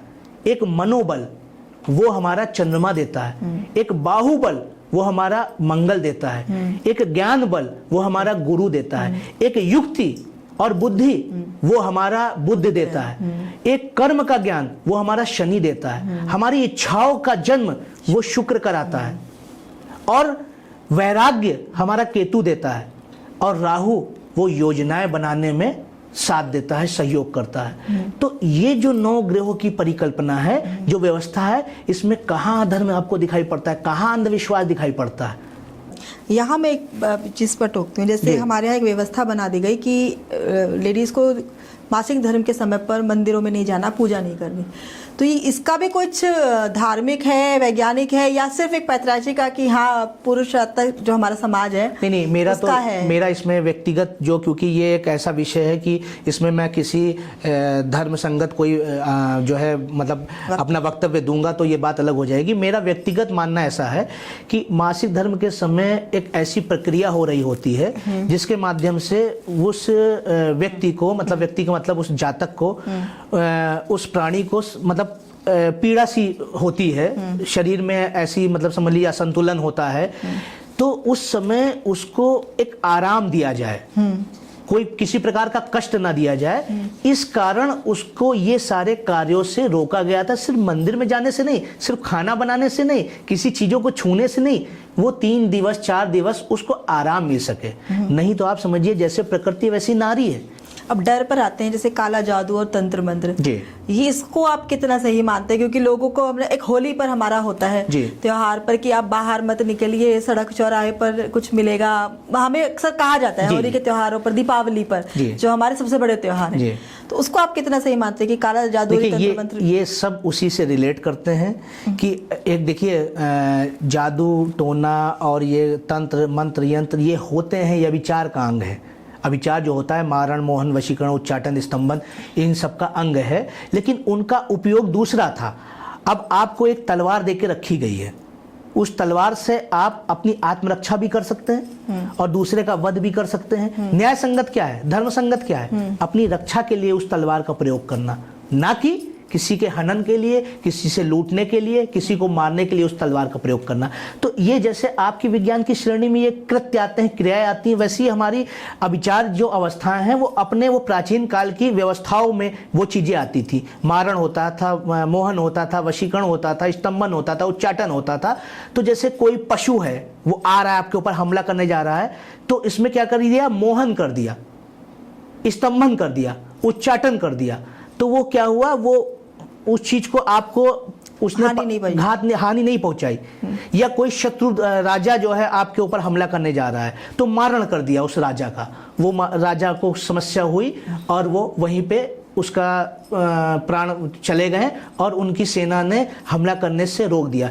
आपने देखा होगा सिकंदर जब चारों तरफ समझ लीजिए भारत विजय की भावना लेके निकला था, तो आप जानती हैं भारत विजय कर नहीं पाया था सिकंदर, वो प्राण गए थे उसके, और उसका कारण आज तक किसी को नहीं पता है कि सिकंदर मारण से ही मरा था। ये बहुत बड़ा स्टेटमेंट है, ये स्टेटमेंट राइट स्टेटमेंट है। अच्छा। ये रिसर्च करके आप समझिएगा, वो मारण से ही मरा था। ये आप कह रहे हैं ये कहीं पर साबित किया गया इस बात? साबित किया, ये मतलब जब आप किसी चीज को सही ढंग से जब समझेंगे, जानेंगे, तो ये आपको स्वतः ज्ञात हो जाएगा। तो ये स्वतः ज्ञात का विषय है कि आप बताइए कि सिकंदर था और वो मतलब कितना शक्तिशाली था, क्या चीजें थी, और उसकी मृत्यु का कोई मतलब आधार या कोई चीज नहीं मिलती है। तो वो इसी कारण से उसके ऊपर मारण किया गया था और वो मृत्यु हो गया था, उसकी मृत्यु हो गई थी। तो इसी प्रकार से होती है, तमाम ऐसे राजाओं के साथ हुआ, तमाम ऐसे लोगों के साथ ये चीज़ें हुई। तो वो तो खैर दूसरा टॉपिक है। ये जैसे हम आपसे बताना चाह रहे हैं कि ये चीज़ें जब व्यक्ति के साथ होती हैं तो इसके पीछे की एक वजह होती है। बिना वजह के करना यह पाप हो जाता है। जब कोई कार्य आप वजह के साथ करते हैं तो वो धर्म संगत हो जाता है। अब किसी व्यक्ति के ऊपर मान लीजिए जैसे कहा जाता है कि ऊपरी का बड़ा सुनते हैं हम, हाँ। फिर उन्हें कुछ टोटके बताए जाते हैं और वो करते हैं, सड़कों पे रखाते हैं जी। मतलब मैंने किसी को बोलते हुए भी सुना। सबसे पहले जैसे आपने एक बात बताई कि त्योहारों में ये प्रॉब्लम हाँ। होती है, दिखाया जाता है, होली है, दिवाली है, ये है, और इसी को मासिक धर्म से जोड़ दीजिए, इन चीज़ों को एक साथ जोड़ दीजिए कि उसके पीछे ये बताने की वजह क्या थी। आप जानती हैं होली में रंग चलता है, थोड़ा बहुत लोग दुर्व्यसन भी कर लेते हैं, कोई मद्यपान कर लेता है, कोई भांग ले लेता है। उस समय उसकी चेतना जागृत नहीं होती है और वो व्यक्ति पहचानता भी नहीं है एक दूसरे से, क्योंकि रंगों से उसका मुंह मतलब ढका होगा। तो ऐसे में कोई घटना ना हो जाए, इसीलिए लोग कहते हैं ऐसे समय घर से बाहर मत निकलो। अपने घर में होगा, घर में तो आदमी एक दूसरे को, अपने परिवार को पहचानता ही समझता ही है। उसी प्रकार जैसे दीपावली है, दीपोत्सव होता है, लोग आग जलाते हैं। अब तो हम लोग पक्के मकानों में रहने लगे, पहले घास फूस के उसमें जो झोपड़ियों में रहते थे, वहाँ अग्नि की जो मतलब कांड होने की संभावनाएं ज़्यादा होती थी और होती भी थी। ये सबके पीछे ये कॉन्सेप्ट थे। इनको हम लोगों ने क्या किया, इसको दूसरी तरफ लेके चले गए। हाँ, ये सच्चाई है कि जो समझ लीजिए आकाशीय शक्ति होती है, उन सब नक्षत्रों में, उन सब समय जो अमावस्या होती है, पूर्णिमा होती है, उस समय आपको सिद्धियां आसानी से हो जाती हैं। आप एकाग्र होकर उस समय तप करें, जप करें, मंत्रों का जो है जप करके यंत्रों को सिद्ध करें, वो आपका उस क्षेत्र में अपने ऊर्जा लगाने का सही समय होता है। लेकिन उसको जो गलत दिशा में ले जाके लोग जादू टोना टोटका ये कहते हैं, या ऊपरी हवा या ये कहते हैं, ये दूसरा कॉन्सेप्ट है। ये समाज में भय व्याप्त करने का कॉन्सेप्ट है। तो फिर एक बड़ा छोटा सा और है कि जैसे शाम को झाड़ू नहीं लगानी चाहिए जी, ठीक है, या फिर एक दिन बता दिए गए कि इस दिन सिर नहीं धोना चाहिए, इस दिन कपड़े नहीं धोने चाहिए जी। और एक हम महिलाओं का बड़ा होता है कि इस दिन पीहर नहीं जाना चाहिए। इसमें क्या साइंस और लॉजिक हुआ? ये भी हमारे में समाज में निश्चित तौर पे देखिए, ये जो लाइट है इसको आए कितना समय हुआ है, आप भी समझती हैं। अब जैसे कोई अमूल्य वस्तु, आपका कोई चीज़, आपका रुपया पैसा या आपका सोना चांदी या आपकी कोई चीज़ जैसे गिरी, अब आज तो हम लोगों ने टाइल्स वाला जीवन हमारा हो गया, लाइटिंग है खूब अच्छी, ये सब हो गया। अब ये सुनने को भी नहीं मिलता है, आदमी रात को ही लगाता है, दिन में यही करता है। एक बात की बात है, वो भले हमारे संस्कारों में समा गई है वो चीज़, हम लोग उसको फॉलो कर रहे हैं, लेकिन उसके पीछे जो होता था पहले, वो उससे गोबर से जमीन लीपा जाती थी, और रात्रि में एक कुप्पी या उसका इस्तेमाल किया था, लैंप का इस्तेमाल किया था, तो उस समय वो चीज़ें नहीं होती थी। अब रात में व्यक्ति ने झाड़ू लगाया, वो चीज़ जाके बाहर फेंक दी, सुबह उसका ढूंढा जा रहा है कि मेरा ये खो गया, मेरा ये चला गया, मेरी साथ ये हो गई। ये सब उसके पीछे के कॉन्सेप्ट हैं।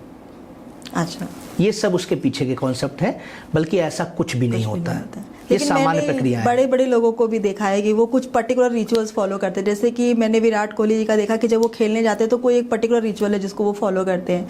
ऐसे ही एक पॉप सिंगर हैं, उनका 13 नंबर से कुछ रिश्ता है कि वो उस परफॉर्मेंस के लिए जाती हैं। देखिए, नंबर और न्यूमरोलॉजी, अंकशास्त्र, ये तो वास्तविक विषय है। हाँ। क्योंकि जैसे कोई धातु है, कोई रत्न है, कोई नंबर की वाइब्रेशन है, मूलांक है, भाग्यांक है, ये आपके जीवन में इम्पैक्ट डालते हैं। जैसे किसी व्यक्ति का मानिए केतु के नक्षत्र में जन्म हुआ है, और वो व्यक्ति का जन्म भी 25 या 7 या जो है 16 तारीख को हुआ है, तो उसको क्या है, केतु से संबंधित उसको मूलांक मिल गया। 7 संख्या केतु से को जो है रिलेट करती है। केतु का मतलब समझ लीजिए उसका नंबर है। जैसे धोनी का है, तो आप देखिए धोनी को भी 7 नंबर कितना पॉपुलर हुए, कितना लोगों ने माना जाना, उसके बाद हर क्षेत्र में उनका सम्मान हुआ। अब देखिए केतु जो है वो ब्रांड बनाता है, उन्होंने केतु को फॉलो किया। धोनी का के जीवन में देखिएगा कि वो एक मतलब समझ लीजिए वैरागी की तरह हुआ, उसने प्रयोग बहुत किए अपने जीवन में। कहीं लास्ट ओवर में 7 रन चाहिए थे तो वो उसको मतलब कोई बॉलर था उनको दे दिया। तो वो एकदम से उनके पास विकेट भी थी, बॉल भी थी, और आउट हो गए। T20 वर्ल्ड कप जीत लिया। ऐसे ही क्या बोलते हैं, जब वर्ल्ड कप आया तब भी उसने ऐसे ही प्रयोग किए, खुद जो है आगे बढ़ के बैटिंग की, अच्छे मतलब प्रयास किए, और वो ब्रांड बने। तो ये जो अवस्थाएं होती हैं, वो उस नंबर से वो चीज़ें जग जाती हैं, वो फॉर्म में आ जाती हैं। जैसे एक लॉक नहीं होता है कोई चीज़ का, वो खुल जाता है। तो ये आपके नंबर, आपके की हैं जीवन के, वो आपके जीवन के लॉक को खोल देते हैं, ओपन कर देते हैं। जैसे कोई व्यक्ति समझ लीजिए मंगल के बीज मंत्र का जाप करता है, तो बोलेगा ओम अंगारकाय नमः।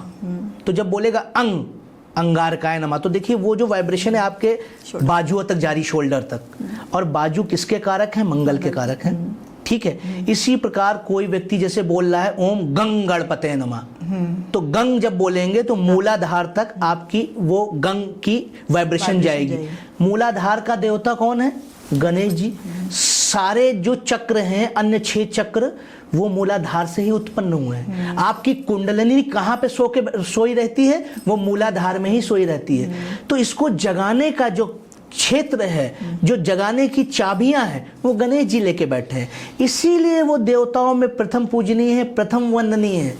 अच्छा, मतलब इसीलिए सबसे पहले गणेश जी की सबसे पहले गणेश जी का क्यों, क्योंकि वो मूलाधार के स्वामी है। और मूलाधार से जब आपकी जो इरा पिंगला जो नाड़ियां हैं और जो सुषुम्ना है वो जागृत हो सकती है, कुंडलिनी वहीं से जागृत होती है। तभी आपका जो अन्य चक्र हैं, वो चाहे आपके आज्ञा चक्र हो, चाहे आपका जो है कुंडली, मतलब जितनी भी चीज़ें हैं वो सारी वहीं से होके जाती हैं। तो ये सबके पीछे ये कॉन्सेप्ट है। तो जैसे एकता कपूर का के का भी यही फॉर्मेट यही है। बिल्कुल निश्चित तौर पे एकता कपूर का में भी कोई ऐसा प्लैनेट होगा जो के वाइब्रेशन को एक्सेप्ट करता हो। अच्छा, तो इसी तरीके से उनको मतलब उससे लाभ मिलता है कि कोई व्यक्ति अपने नाम में चैलेडियन कैलेंडर के अकॉर्डिंग एक कोई वर्ड जोड़ लेता है, एक कोई अल्फ़ाबेट जोड़ लेता है। तो वो अल्फ़ाबेट जोड़ने से क्या होता है, उसका जो न्यूमेरिक वैल्यू है वो उसकी कंप्लीट हो जाती है, नेम करेक्शन हो जाता है। तो उसमें किसी ने के जोड़ लिया, ए जोड़ लिया, बी जोड़ लिया, सी जोड़ लिया, कुछ जोड़ लिया, तो उसमें जो उसका न्यूमेरिक वैल्यू है वो एड ऑन हो गई, और टोटलिटी जो है वो उससे जो रिलेट होती है वो प्राप्त कर लिया उसने, उसका भाग्य चमक गया। अभी एक और मेरे पास किसी ने बताया मुझे कि अमिताभ बच्चन अपने जूते उल्टे रखते हैं। तो इसमें क्या, ना तो इसमें न्यूमरोलॉजी है, ना इसमें नेम करेक्शन है जी, ना फिर ये इसका क्या, ये तो फिर एक वही हुआ ना। देखिए ये अक्सर ये होता है कि जैसे कि कोई वास्तु को लेके, कोई किसी प्रकार के प्रयोगों को लेके कोई व्यक्ति कुछ बता देता है और उसको हम फॉलो करने लगते हैं और हमको वहां से लाभ होने लगता है। तो बहुत से लोग इस प्रकार की अवधारणा को भी लेके चलते हैं, लेकिन उसमें उनका एक विश्वास है। जहाँ विश्वास होता है तो एक कहावत है कि श्रद्धावान विद्या लभते। जो श्रद्धावान व्यक्ति है उसको विद्या का लाभ होता है। किसी ने बताया होगा अमित जी को, उन्होंने वो प्रयोग किया, उनको लाभ हुआ।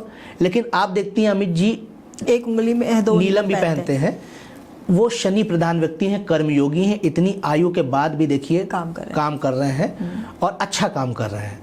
तो हमको उनके इस प्रयोग को ना देखते हुए उनके हमको शनि के प्रयोग को देखना चाहिए। नहीं, बात ये है कि इतने बड़ी पर्सनालिटी जब इस तरह के अंधविश्वास कर ले और उसे अंधविश्वास नहीं है। अंधविश्वास जब भी आप करेंगे तो आप कोई पाप करेंगे, आप समझिएगा। अंधविश्वास सदैव दूसरों को दुख देता है और उसके पश्चात स्वयं भी वो व्यक्ति दुखी होता है। अच्छा। ये जितने भी लोग अंधविश्वास को मानते हैं ये जान ले, अंधविश्वास मतलब जब आप अंधविश्वास के रास्ते पे चलते हैं तो दूसरे को भी दुख मिलता है और अंत में आपको भी दुख मिलता है।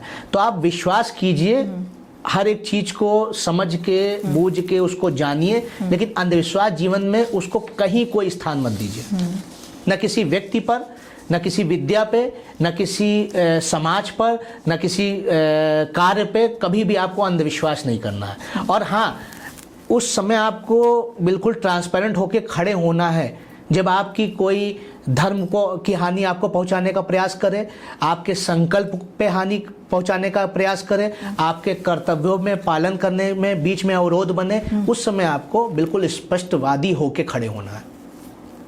एक और है कि जब ग्रहण लगता है जी, तब विशेष तौर पर जो गर्भवती महिलाएं होती हैं जी, उन्हें बोला जाता है कि आप घर में ही रहिए, और हम सभी को भी बोला जाता है कि खाना नहीं है, इतने समय तक आप पूजा पाठ करते रहिए जितने ग्रहण लगा हुआ है। और महिलाओं को बोला जाता है कि आप चाकू का प्रयोग मत करिए, या कुछ भी बहुत सारी रिचुअल्स उनको बताया जाता है। तो ये कितना साइंटिफिक है, या इसका हमारे वेदों पुराणों से क्या संबंध है, या ये केवल एक अंधविश्वास है? नहीं, अंधविश्वास नहीं है। एक्चुअल में मैं स्पष्ट करना चाहता हूँ, अंधविश्वास वही है जिससे लोगों को नुकसान पहुँचता है। आपको ये उपाय करने से किसी प्रकार का नुकसान नहीं होता है। मैं आपको एक बहुत शॉर्ट मतलब वे में ये चीज़ समझाना चाहता हूँ। जब आप कहीं अपने जीवन में यात्रा पर निकलते हैं तो आप देखते होंगे धूल चल रही होती है, तो आप कोई हैंकी या रुमाल से अपनी नाक बंद कर लेते हैं। जहाँ हवा चल रही होती है आंखों में चश्मा लगा लेते हैं कि आँख में कुछ पड़ ना जाए। तो ये एक उपचार है, बहुत साधारण सा। कुछ चीज़ें ऐसी हैं जो आशीर्वाद दी हुई हैं। तुलसी का हमारे जीवन में बहुत महत्व है।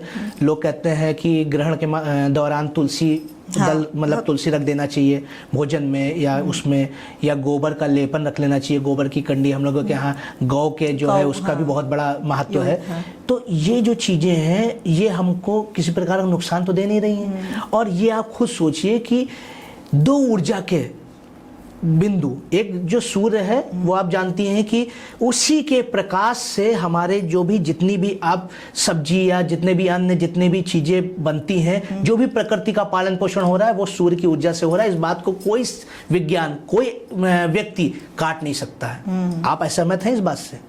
उसके बाद जब रात्रि होती है, मतलब जो है चंद्रमा जब वो होता है जी, तो उस समय चंद्र उदय के समय आप ये समझिए कि जितनी चीजों में विष उत्पन्न होता है उन सबको चंद्रमा ही अपनी जो शीतलता है उसके द्वारा शांति देता है, नहीं पूरे प्रकृति में विष का माहौल उत्पन्न हो जाए। अब आप सोच के देखिए, आज हम ग्रहण देख पा रहे हैं टेलीस्कोप के माध्यम से, लेकिन टेलीस्कोप का जन्म कब हुआ? आप बताइए, टेलीस्कोप का जन्म कब हुआ? 500 वर्ष पहले, 300 वर्ष पहले गैलीलियो ने ही तो इसका जो है आविष्कार किया। उससे पहले ग्रहण की जो वो थी परिकल्पना, उससे पहले से थी कि नहीं थी? ज्योतिष के माध्यम से उसके पहले से बताया जाता रहा है। तो आप बताइए कि एक मनुष्य अपनी विद्या, ज्योतिषीय विद्या के माध्यम से जो हमारे यूनिवर्स में बदलाव हो रहे हैं, चीजें हो रही हैं, उसको बताया जा रहा है। तो इस विद्या के आगे हमको नतमस्तक होना पड़ेगा कि नहीं होना पड़ेगा? हम पुराने ज़माने में देखा करते थे, अब तो चलो दही मार्केट में मिल जाता है। फिर पहले होता था कि अगर दही जमाना तो पड़ोसी से गए और एक कटोरी में थोड़ा सा दही ले आए, और तब कहा जाता था कि शाम के वक्त दही नहीं मांगना है, मतलब दिन ढलने के बाद किसी को दही नहीं देना, नहीं तो घर में गरीबी आ जाती है। या फिर एक अभी भी हमें कहा जाता था किसी से नमक मांग कर नहीं खाना है। तो ये सब, इसको क्या अंधविश्वास नहीं है? ये सब नहीं, ये सब अंधविश्वास नहीं है, ये सब मतलब नॉर्मल चीज़ें हैं कि जो हमारे उस समय के समझदार लोग थे तो उन्होंने ये इसको एक विश्वास या मतलब ऐसी चीज़ उसमें इन्वॉल्व कर दी कि उससे आप बचें। जैसे आप जानते हैं कि दही में शाम का समय वो पेय पदार्थ होता है, तरल होता है, ठीक है, उसमें अगर कोई कीड़े हैं, कोई मकोड़े पड़ गए, नहीं पता चला, नहीं देखा, हमने उसको खा लिया और वो पेट में जाके हमारे इन्फेक्शन हो गया, और जब रोग हुआ तो उसमें हमारी धनहानि हुई, तो निश्चित तौर पर गरीब होगा व्यक्ति। बहुत सिंपल सी बात है। जो नमक भी है वो भी आप जानती हैं कि वातावरण के मतलब उसमें जैसे भी आता है तुरंत ही आता है, वो तुरंत पानी का रूप ले लेता है, तो वो भी इसी प्रकार से वो जब खराबी हो जाएगा तो उसका मतलब नहीं निकलेगा। तो ये सब छोटी छोटी बातें हैं। अब आप कहिए कि पुराने ज़माने में जो हमारे मिट्टी के वो जो हमारे बर्तन होते थे उनका मिट्टी का लेपन क्यों किया जाता था? क्यों किया जाता था? क्योंकि मिट्टी जो है किसी चीज़ को अधिक समय तक गर्म बना के रखती है। आपने देखा होगा चूल्हे में आग लगाई और बर्तन में मिट्टी को लेपा और रख दिया, उससे पहली बात तो ये हुआ कि जो चूल्हे की आग से जो कालिक जमी वो नहीं जमी। दूसरा क्या हुआ कि वो जो मिट्टी में गर्म हुई वो उसने मतलब बहुत अच्छे तरीके से उस भोजन को पकाया।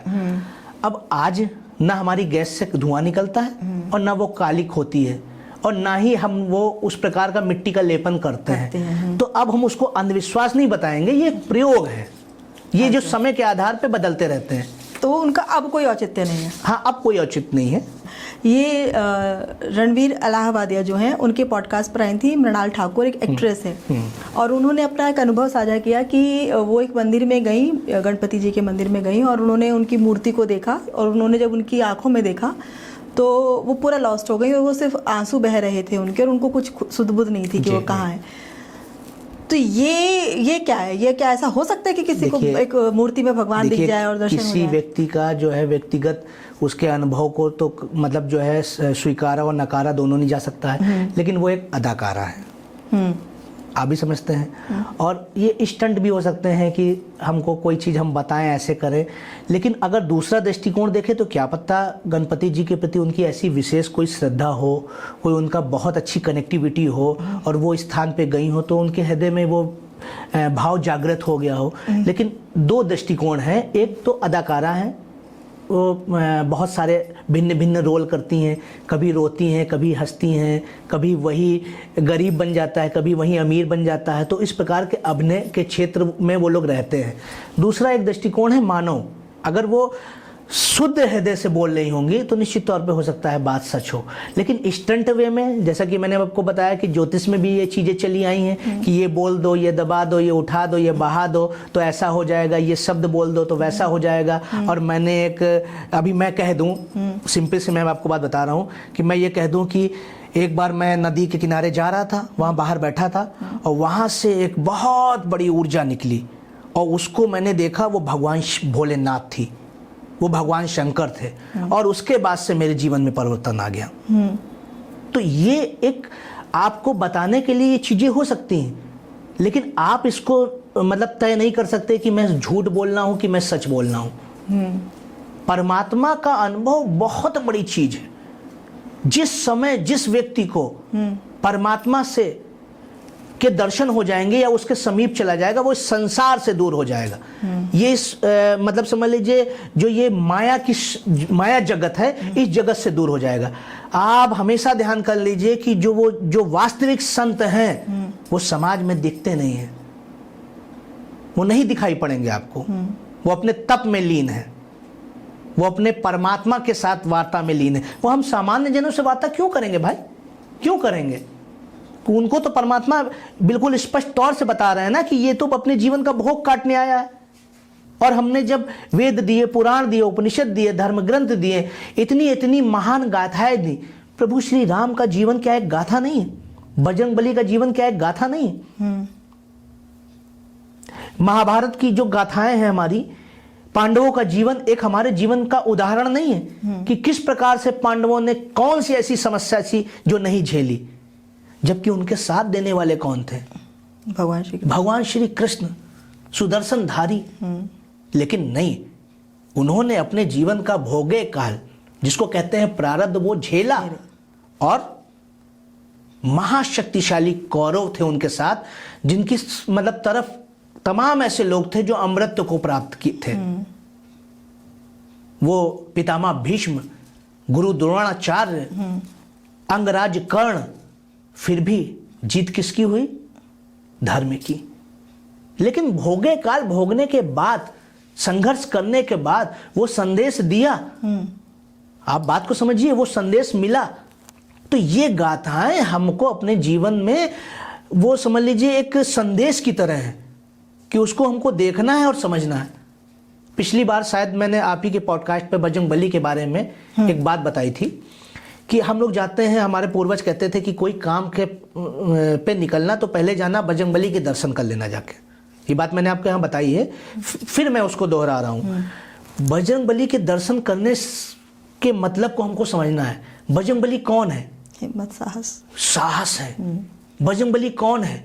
वो जो एक सेकंड में अपने रूप को बढ़ा लेते हैं। लेकिन वो दास किसके हैं? वो मर्यादा के दास हैं, प्रभु श्री राम के दास हैं। वो राम नाम के दास नहीं है, वो भगवान राम के चरित्र के दास हैं। बात को यहाँ पे समझिएगा। हाँ। तो जब वो ऐसे चरित्र के दास हैं जो मर्यादित है, वो ईश्वर है लेकिन मर्यादित है, जब उसके दास हैं, तो हमारे जो पूर्वज कहते थे कि जाना बजरंगबली के दर्शन कर लेना, तो उनका कहने का मतलब था कि बजरंगबली के चरित्र के दर्शन कर लेना, उनकी मूर्ति के दर्शन नहीं करना। उनकी मूर्ति के दर्शन से क्या है? हाँ। लेकिन जब उनके चरित्र के दर्शन करोगे तो तुम भी मर्यादित हो जाओगे। तुम भी हर वो सीता को, हर वो सती को अपनी माता समझोगे। तुम किसी के प्रति खराब दृष्टिकोण नहीं रखोगे। तुम भी अपने अंदर चारित्रिक शुद्धता लेके आओगे। तुम भी किसी मर्यादित व्यक्ति के बगल में खड़े हो जाओगे और उसके दास बन जाओगे। हाँ, एक पे प्रसंग है रावण का, जब मंदोदरी उनसे कहती है कि रावण आप तो छलिया हो, आप रूप बदल सकते हो, तो आप सीता को मनाने के लिए भगवान राम का ही रूप करके क्यों नहीं चले जाते हो? तब वो कहते हैं कि जब मैं राम जी का स्वरूप लेता हूँ तो मुझे सीता में क्या, हर स्त्री में माँ नजर आती है, क्योंकि हाँ। राम का स्वरूप ही ऐसा है। वो मर्यादित है, वो पुरुषोत्तम है, पुरुषों में उत्तम है। तो जब आपने वो स्वरूप को देख लिया, वैसा स्वरूप बना लिया, तो फिर आपके अंदर फिर रावण की तरह छल नहीं आएगा। वो फिर हरण की भावना नहीं आएगी, फिर त्याग की आएगी, तपस्या की आएगी, प्रेम की आएगी। तो ये भावनाएं वैसी हैं। यही हमारा जो पर्यावरण है ये हमको ज्ञान देता है। कभी भी आप जाइए, लाख अपने कमरे में आप बहुत अच्छी सीनरी लगा के रख लीजिए, बहुत लाइटिंग रख लीजिए, खूब एसी, 3 एसी लगा लीजिए, लेकिन जब आप प्रकृति के बीच जाएंगे, वहां जो आपके हृदय में एक कहते नहीं है कि ऊर्जा जागृत होगी, वो आनंदमयी होगी, वो अद्भुत होगी, वो घर में बैठ के नहीं होगी। तो ये चीजें हैं जब हम ऐसे पर्यावरण के बीच में आते हैं। और प्रकृति से सुंदर कौन है? उसका श्रृंगार तो स्वयं परमात्मा करते हैं समय समय पे।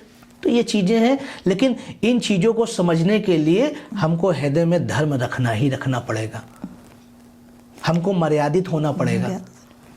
जब हम ये चीज अपने हृदय में लाएंगे, निश्चित मान लीजिए, देखिए हमारे जीवन में अब तो उस चीज को लोग नहीं मानते हैं। प्राचीन काल में देखिए वस्तु विनिमय चलता था। जब तक वस्तु विनिमय चला तब तक कोई अपराध नहीं होते थे, क्योंकि हमको खाने की जरूरत है, हमने आपको अपनी कोई दूसरी चीज दे दी, सब्जी दे दी और हमने अनाज ले लिया।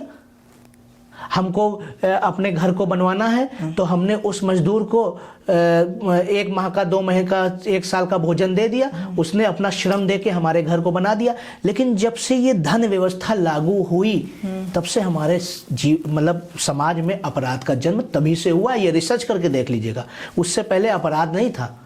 जब से ये मुद्राएं चली हैं, अपराध तब से प्रारंभ हुआ। तो फिर लक्ष्मी जी का जो कहा था कि लक्ष्मी जी मतलब मुद्रा से जोड़कर, तो क्या उनका उससे पहले अस्तित्व ही नहीं था? नहीं, हमारे यहाँ लक्ष्मी जी को मुद्रा के रूप में नहीं बोला गया है। हमारे यहाँ लक्ष्मी जी को बोला गया है कि वो धातु में वो मतलब वास करती हैं, स्वर्ण में, रजत में, ताम्र में। और धातुओं का स्थान आप जानते हैं मतलब हमारे जीवन में क्या है।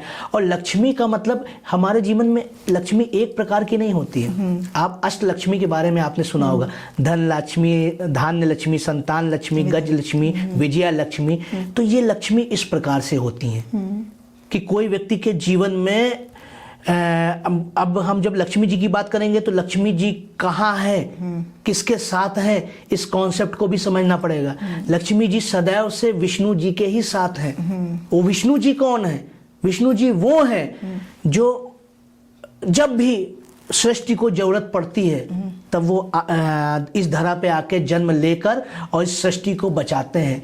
8 अवतार किसी और ने नहीं लिए हैं, भगवान श्री हरि विष्णु ने लिए हैं। कभी वो शुकर बन के आते हैं, कभी वो मत्स्य अवतार लेते हैं, कभी कच्छप अवतार लेते हैं, कभी वो वाराह अवतार लेते हैं, कभी वो भगवान राम बन के आते हैं, समझ लीजिए पुरुषों की वास्तविक स्थिति को बताते हुए, मर्यादा को दिखाते हुए। कभी वो धर्म का अवतार भगवान श्री कृष्ण का अवतार लेते हैं, प्रेम का दर्शन, धर्म का दर्शन, ज्ञान का दर्शन देने के लिए। तो वो समय समय पे जब आते हैं, और सर्वशक्तिशाली भी वो हैं। जब राम बनते हैं तो रावण का वध करते हैं, जब कृष्ण बनते हैं तो कंस का वध करते हैं। तो ये चीजें हमको समझनी पड़ेंगी। जब वो नरसिंह अवतार लेते हैं तो वो किसका वध करते हैं? हिरण्यकश्यपु का वध कर देते हैं।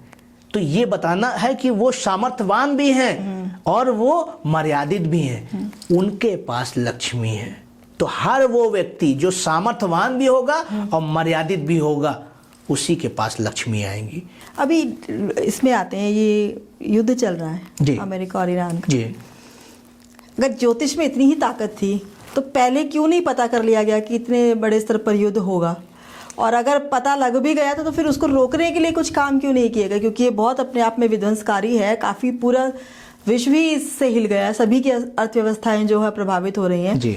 तो इस पर क्यों नहीं पहले काम किया गया? बहुत अच्छे क्वेश्चन हैं आपके, और ये इस क्वेश्चन के माध्यम से लोगों को भी ज्योतिष की महत्वता को समझना चाहिए।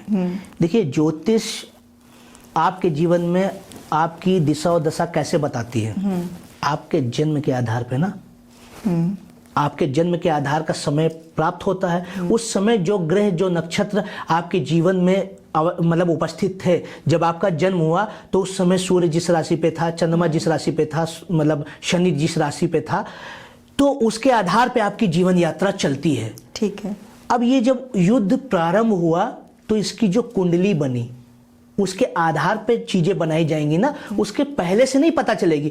उसके पहले से सिर्फ काल पुरुष के आधार पे पता चल सकती है। काल पुरुष कौन है? समय, जिसके अधीन संपूर्ण जगत है। तो जब काल पुरुष की कुंडली हम उठा के देखते हैं, अर्थात मेष लग्न की कुंडली, और मेष लग्न की कुंडली में अभी वर्तमान में 12वें भाव में 12 संख्या पे शनि देव विराजमान है। 12वां संख्या क्या है? संकट का, कष्ट का। 12 संख्या क्या है? मतलब 12वां भाव क्या है? व्यय का। संपूर्ण विश्व व्यय कर रहा है, धन की हानि हो रही है, सम्मान की हानि हो रही है, मतलब अगर चीजों की हानि हो रही है। ये जो बताना चाह रहे हैं इसको समझिए। तो काल पुरुष के आधार पे जो ज्योतिषाचार्य भविष्यवाणी करते हैं, वो युद्ध का, वो हमारे जीवन में जो हमारे सृष्टि जगत है, इसमें भूकंप का या देवीय आपदाओं का, या किसी जैसे अभी कोरोना आया था, महामारी है, उसकी ये चीजें हम लोग बता सकते हैं। लेकिन जब कुंडली किसी की बनेगी तभी उसको सही बात बताई जा सकती है। तो हम लोग काल पुरुष के कुंडली के आधार पे तो हम लोग वो भविष्यवाणियां कर देते हैं कि इस समय शनि मीन राशि पे आया है, निश्चित तौर पे युद्ध होगा। आप समझिए। दूसरी तरफ एक उदाहरण देख लीजिए, राहु एकादश भाव में है, 11 संख्या पे इस समय चल रहा है। उसके बाद राहु 10वें भाव में आएंगे ग्रह गोचर अवस्था में। केतु कहाँ चल रहे हैं? 5वें भाव में। तो हर व्यक्ति वही सरवाइव कर पाएगा जो गुप्त अवस्था में, केतु गुप्त शक्ति के स्वामी कहे गए हैं। तो जो व्यक्ति अपनी शक्ति को बताएगा नहीं, उनको छुपा के रखेगा, वो इस समय सरवाइव कर पाएगा। अच्छा, ये चीजें हैं, ये हमको काल पुरुष के कुंडली के आधार पे मिल सकती हैं। उसके सिवा उसका कोई माध्यम नहीं है कि हम कोई युद्ध, कोई हम ऐसी मतलब जो है दैवीय आपदा या कोई इस प्रकार के जो है घटनाओं के बारे में हम जानकारी दे सकें। और उसके बाद प्रश्न करना बड़ा आसान है कि किसी ज्योतिषाचार्य ने ये क्यों नहीं बताया इंडिया मैच जीतेगी कि नहीं, भूकंप आएगा कि नहीं, कौन जीतेगा क्या हारेगा। जब उसकी कुंडली लेके आई है तो फिर क्या नहीं बताया जा सकता है। मैं तो आपके बहुत से लोग कर देते हैं भविष्यवाणी कि जी हमारा ये वाला मैच हम हार जाएंगे या जीत जाएंगे, और होता ही नहीं है। फिर वो ज्योतिषाचार्य किस बात के हैं? वही मेरा आपसे बताने का मतलब है कि इस प्रकार की गलत भविष्यवाणियां नहीं करनी चाहिए। क्या उस टीम की कुंडली आपके पास है? उस टीम के सारे प्लेयर की कुंडली आपके पास है? नहीं है ना। जब तक कि इतनी कायदे से चीजों को देखा नहीं जाएगा।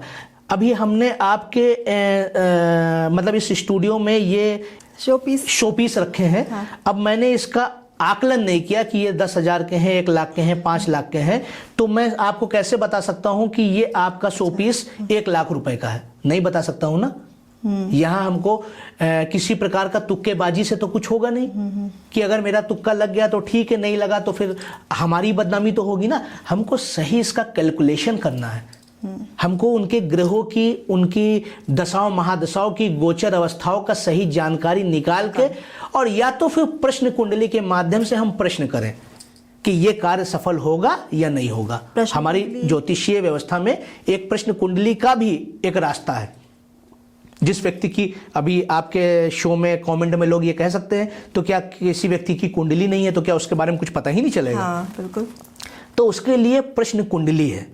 जब आपने प्रश्न किया उस समय वो देखा जाएगा कि ग्रह उस समय कौन कौन स्थितियों में है, प्लस उसके स्थान की व्यवस्था देखी जाएगी कि जब इस प्रश्न का जन्म हुआ तो वो कौन सा स्थान था। उन चीजों को मिला के जो कुंडली बनती है, उन कुंडली में शुभ ग्रह और अशुभ ग्रहों की अवस्थाएं देखी जाती हैं। उसके आधार पे ये भविष्यवाणियां होती हैं।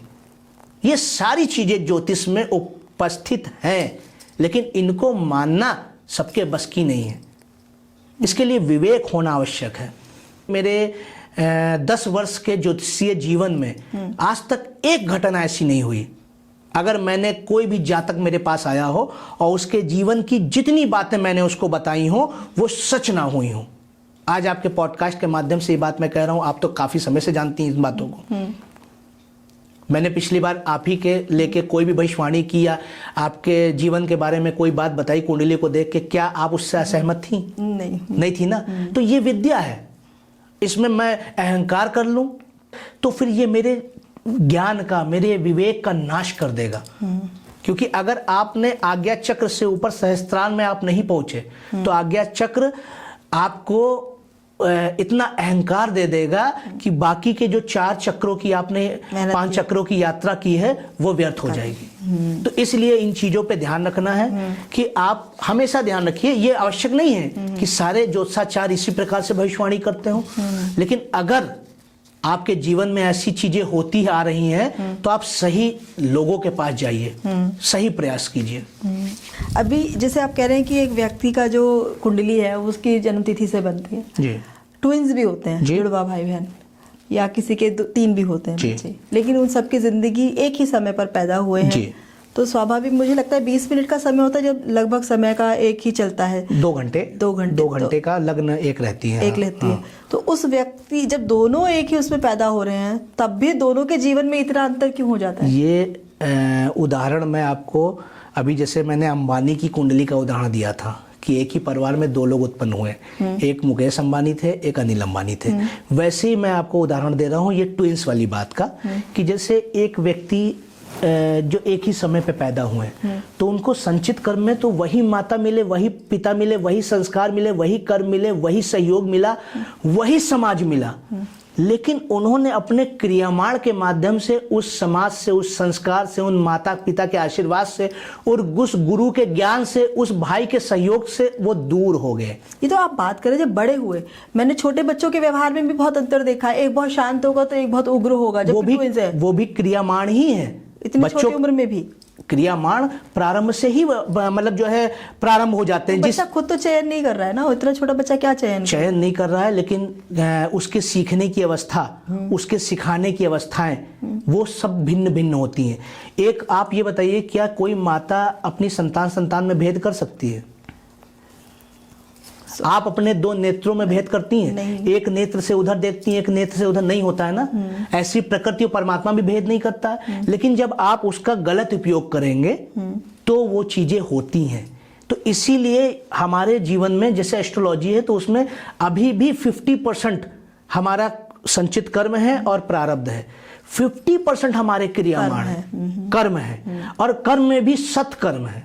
तो इसीलिए जो यात्रा हमारी महान है वो हमारे कर्मों के आधार पे, हमारे संस्कारों के आधार पे, हमारी संस्कृति के आधार पे, हमारे त्याग के आधार पे, हमारे विवेक के आधार पे, और हमारा परमात्मा के प्रति दृष्टिकोण के आधार पे, हमारे चरित्र के आधार पे। हमको अपने चारित्रिक शुद्धता को कभी भी त्यागना नहीं चाहिए।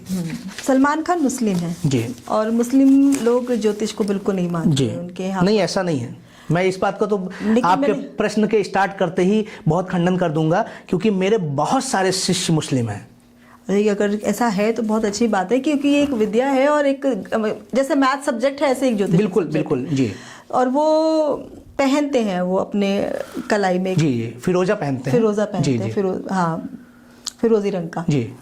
तो क्या वो उसका भी कोई रोल है क्या? वो भी निश्चित तौर पे रत्नों उपरत्नों का हमारे जीवन में विशेष जो है प्रभाव होता है, और उनकी ऊर्जाओं के माध्यम से हमको लाभ होता है। जैसे कोई भी व्यक्ति का है, जैसे सलमान खान का जो है नाम के आधार पे आप कहेंगे कि कुंभ राशि है, ठीक है। तो कुंभ राशि शनि प्रधान व्यक्तियों की होती है, ठीक है। और ऐसा नहीं है कि मुझे इससे कोई लेना देना नहीं कि कोई बात मेरी 100 लोग सुने या 1000 सुने। मैं सत्य कहने आया हूँ, सत्य कह के जाऊँगा, मेरी एक ये सोच है। तो आपको मैं बताऊँ कि जो कुंभ लग्न के लोग हैं वो वास्तव में उनका जीवन ही इसी तरीके से होता है कि वो बहुत, समझ लीजिए, दूसरे के प्रति समर्पित होते हैं। ये मतलब देखा गया है कुंभ राशि और लग्न वाले लोगों के अंदर, और बहुत ज़्यादा अतृप्त भी रहते हैं, वो तृप्त कभी नहीं होते हैं। आप देखिएगा, सलमान खान एक्टर हैं और बहुत अच्छे कर्मयोग को, उन्होंने शनि प्रधान व्यक्ति हैं, कर्मयोग को जगाया है, अच्छा कर्म करते हैं, और हमको लग रहा है दान पुण्य भी काफ़ी सारा डोनेशन वगैरह भी करते हैं, अच्छा कार्य करते हैं। लेकिन ह्यूमन अपना एक एनजीओ चलाते हैं। हाँ, जो भी मतलब कार्य कर रहे हो। तो अब वो शनि प्रधान व्यक्ति हैं, और जो फिरोजा है ये शुक्र और शनि दोनों को लाभ देता है। ये उपरत्न है, ये चीज मानी गई है, और ये गुरु को भी स्ट्रांग करता है। काफी सारे मतलब इसमें गुण हैं। तो अब उसमें ये हम नहीं कह सकते हैं कि मुस्लिम ही फिरोजा पहने, हिंदू भी पहनते हैं। अच्छा, मतलब ये रत्न भी धर्मों में बटे हुए हैं क्या? मानसिकताओं में बटे हुए हैं। धर्म तो आधार पे तो कुछ है ही नहीं है। मानसिकता आदमी ने ऐसी बना ली है ना कि हम इनको पूजन करेंगे, हम इनको नहीं करेंगे, हम ये रंग पहनेंगे, हम ये नहीं पहनेंगे। हमारे जानने में तो हमसे तो जुड़े हुए तमाम मुस्लिम हैं, वो पन्ना भी पहनते हैं, पुखराज भी पहनते हैं, हीरा भी पहनते हैं, मानिक भी पहनते हैं, सब पहनते हैं, मोती सब पहनते हैं, सारी उपासनाएं करते हैं, सारी आराधनाएं करते हैं। यहाँ नहीं, इंडिया में नहीं, इंडिया से बाहर हमारे तमाम ऐसे शिष्य हैं जो मतलब सूर्य को जल भी देते हैं, जबकि उनकी जो मतलब आराधना की शैली है उसमें वो हमसे अलग है। उसमें बताया गया है कि वो अपने जो भी पैगंबर हैं उन्हीं को उनकी पूजा करें, उनकी आराधना करें, मतलब इबादत करें। लेकिन नहीं, मेरे जो लोग हैं वो इस कदर शिक्षित हैं कि वो ये चीज़ें बहुत ट्रांसपेरेंसी से करते हैं। और उनका में है कि जब हम एक दूसरी कम्युनिटी में, मतलब एक दूसरे देश में हैं, पर्यावरण में हैं, तो वहाँ पे ऐसी चीज़ें हैं लोग फॉलो करते हैं। अब धीरे धीरे यही चीज़ चेंज होनी है कि हमको शिक्षा के प्रति सम्मान रखना है। हमको शिक्षा को हीन भावना से नहीं देखना है कि ये हिंदुओं की शिक्षा है, ये मुस्लिमों की शिक्षा है, ये सनातनियों की शिक्षा है, क्योंकि सनातन से ही सब कुछ निकला है, आप भी जानते हैं। तो उसमें क्या, किस प्रकार का समझ लीजिए, हमको मुंह छुपाने से मिलेगा क्या? अगर कोई व्यक्ति कहे कि नहीं, हमने भारत से ज्ञान अर्जित नहीं किया है, तो ये व्यर्थ का विषय होगा। सभी जानते हैं कि भारत से अधिक प्राचीन कोई भूमि नहीं, भारत से अधिक प्राचीन और भारत से अधिक जो है ज्ञानवान कोई जो है भारत से अधिक संस्कारी कोई व्यवस्था नहीं, कोई समाज नहीं। तो जो समाज भारत का है उसी से सर्व समाज ने शिक्षा ग्रहण की है। एक प्रश्न और आता है, मैं लोगों को जैसे कमेंट्स पढ़ती हूँ जब इस तरह के वीडियोस आते हैं, तो सारे भगवान भारत में ही क्यों हुए और कहीं पर क्यों नहीं हुए? सब जगह है, पाकिस्तान में भी है, बांग्लादेश तो में भी, हमारा मतलब एशिया में हुआ ना। जी जी सब। देखिए भगवान का अर्थ फिर इसके लिए मुझे बहुत डीप में जाना पड़ेगा। देखिए जो हमारी पृथ्वी है उसके जो मतलब सभी उसके मतलब चारों तरफ कह लीजिए उसकी सीध में जो ग्रह हैं, हमारा सौरमंडल कह लीजिए। देखिए सूर्य को हम पूज रहे हैं, ये हमारा संस्कार है, बात समझिएगा। लेकिन सूर्य से लाभ संपूर्ण सृष्टि ले रही है। क्या अमेरिका सूर्य से लाभ नहीं लेता है? क्या कनाडा सूर्य से लाभ नहीं ले रहा है? क्या दुबई सूर्य से लाभ नहीं ले रहा है? क्या जो और भी हैं चाइना सूर्य से लाभ नहीं ले रहा है? ले रहा है ना। उसका पोषक सूर्य कर रहा है। चंद्रमा को हम पूज रहे हैं, हम चंद्रमा को देवता बता रहे हैं, सूर्य को देवता बता रहे हैं, गुरु बृहस्पति देव बृहस्पति को देवता बता रहे हैं। क्या गुरुदेव बृहस्पति एस्टेरॉइड जो हमारे वो आते हैं उल्का पिंड, उनसे चाइना की रक्षा नहीं कर रहे हैं? कर रहे हैं ना। अब ये हमारा संस्कार है कि हम उसके प्रति धन्यवाद दे रहे हैं। वो हमारी संस्कृति, ये हमारा संस्कार है कि हम अपने माता अपने पिता का सम्मान कर रहे हैं। और अमेरिका, चाइना और अन्य देशों में जाएंगे तो 14 वर्ष का बच्चा हुआ कि वो अलग रह रहा है, माता पिता अकेले रह रहे हैं। ये हमारा संस्कार है कि हम संयुक्त परिवार में रह रहे हैं, हम उनको सम्मान दे रहे हैं, मातृ देवो भव पितृ देवो भव हम कह रहे हैं। और एक ये दूसरी कंट्री का मतलब कल्चर है, संस्कार ही है कि वो बहुविवाह प्रथा चला रहे हैं। उनका कोई सामंजस्य नहीं है अपनी मतलब जो है जो भी उनके परिवार में है।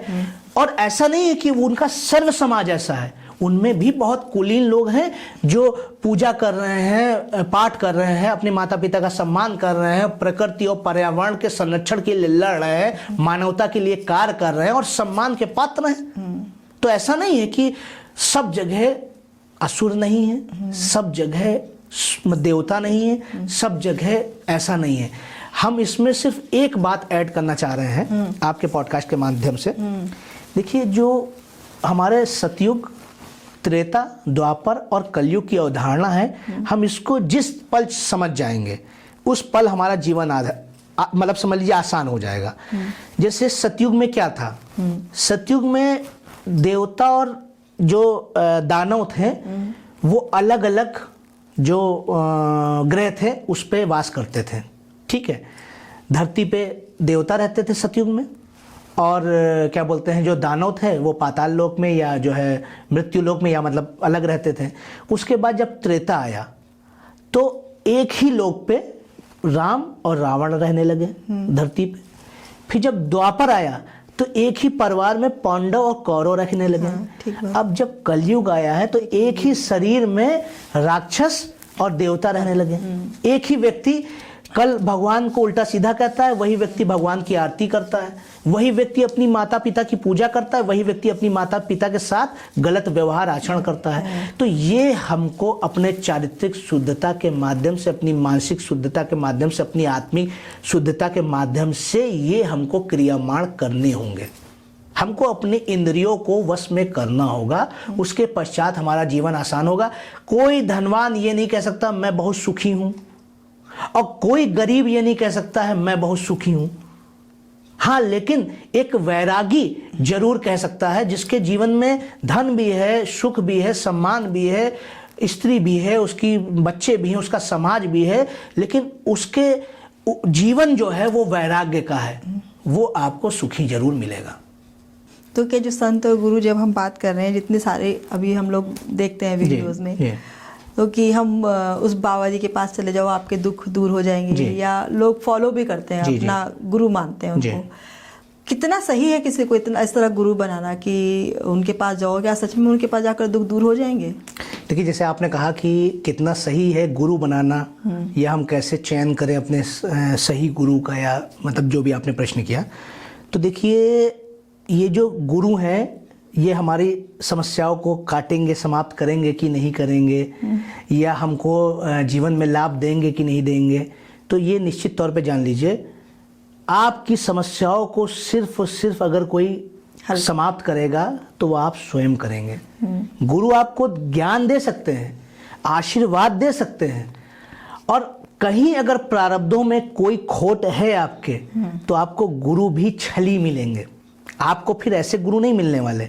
लेकिन अगर आपके प्रारब्धों में, आपके संचित कर्मों में या आपके क्रियामाण में सच्चाई है और इतने भीषण, इतने अच्छे क्रियामाण हैं, तो ये ध्यान कर लीजिए कि राम को फिर वाल्मीकि मिल जाएंगे, फिर कृष्ण को संदीपनी मिल जाएंगे। और कहीं अगर आपके प्रारब्धों में कोई ऐसी खोट अधिक से अधिक है, तो फिर आपको कोई ना कोई ढोंगी मिलेगा, कोई आपको कुछ बताते हुए मिलेगा कि मैंने ये दर्शन किया है, मेरे पास इतनी सिद्धियां हैं, मेरे पास इतनी ताकतें हैं, मेरे पास इतने लोग हैं। क्योंकि कली काल चल रहा है। इस जगत में आपको सबसे पहले सावधान रहने की जरूरत है। आपका सबसे बड़ा गुरु आपके पिता हैं, आपकी सबसे बड़ी गुरु आपकी माता है, आपके सबसे बड़ा गुरु आपका सही समय का ज्ञान, आपकी शिक्षा है, आपकी स्वयं की आत्मा, आपका स्वयं का मन सबसे बड़ा आपका गुरु है, सबसे बड़ा आपका ईश्वर है। अगर आपने उसकी सुन ली, किसी मंदिर, किसी गुरु, किसी स्थान पे जाने की आवश्यकता नहीं है। आदमी मंदिर पे, दिव्य स्थानों पे इसीलिए जाता है कि मन को शक्ति मिल सके, आत्मा को बल मिल सके। किसी व्यक्ति में क्या देखना। हाँ, ये बात अलग है कि आपने अच्छे भाव रखे हैं, किसी के अच्छे प्रवचन को अपने जीवन में उतारा, तो निश्चित तौर पे आप जब अच्छे व्यक्ति के प्रवचन को उतारेंगे तो आपका जीवन में परिवर्तन आएगा ही आएगा। इस वर्ष की हम बात करें तो ये, अगर न्यूमरोलॉजी पर हम लोग जाते हैं तो 2026 चल रहा है, तो ये हमारा 1 नंबर आ गया टोटल करने पर, तो ये सूर्य का नंबर हो गया। लेकिन सूर्य तो अपने आप में एक ताकत और ऊर्जा और शासन का वर्ष है। लेकिन इस वर्ष में जब से हम लोग आए हैं तब से युद्ध और समस्याएं ही हम लोग देख रहे हैं। तो वो आपने बताया कि वो शनि हमारा कालपुरुष में चल रहा है। एक तो ये स्थिति है कि जो शनि है वो 12वें भाव में, हाँ, और 12 संख्या पे राशि पे भी चल रहा है। दूसरा ये भी है कि देखिए, सूर्य है राजा, और राजा सबसे पहले क्या करते हैं कि आप जानते हैं उनका सबसे प्रिय जो चीज है वो है युद्ध। एक राजा के लिए सबसे प्रिय जो होता है वो युद्ध होता है। वो युद्ध करके अपने साम्राज्य को बढ़ाते हैं, या अपने समाज, अपने साम्राज्य के मतलब जो अवगुण है या जो विरोधी हैं उनको परास्त करते हैं। तो एक तो ये अवस्था है। लेकिन जो धर्म पे है उसका बड़ा लाभ होगा इस 2026 में।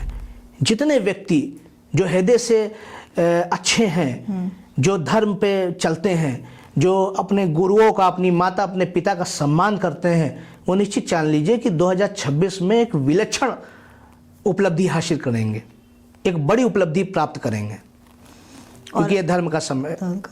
अभी साल पूरा बचा है, लेकिन अगला जो है वो 2027 फिर वो चंद्रमा का आ जाएगा जी।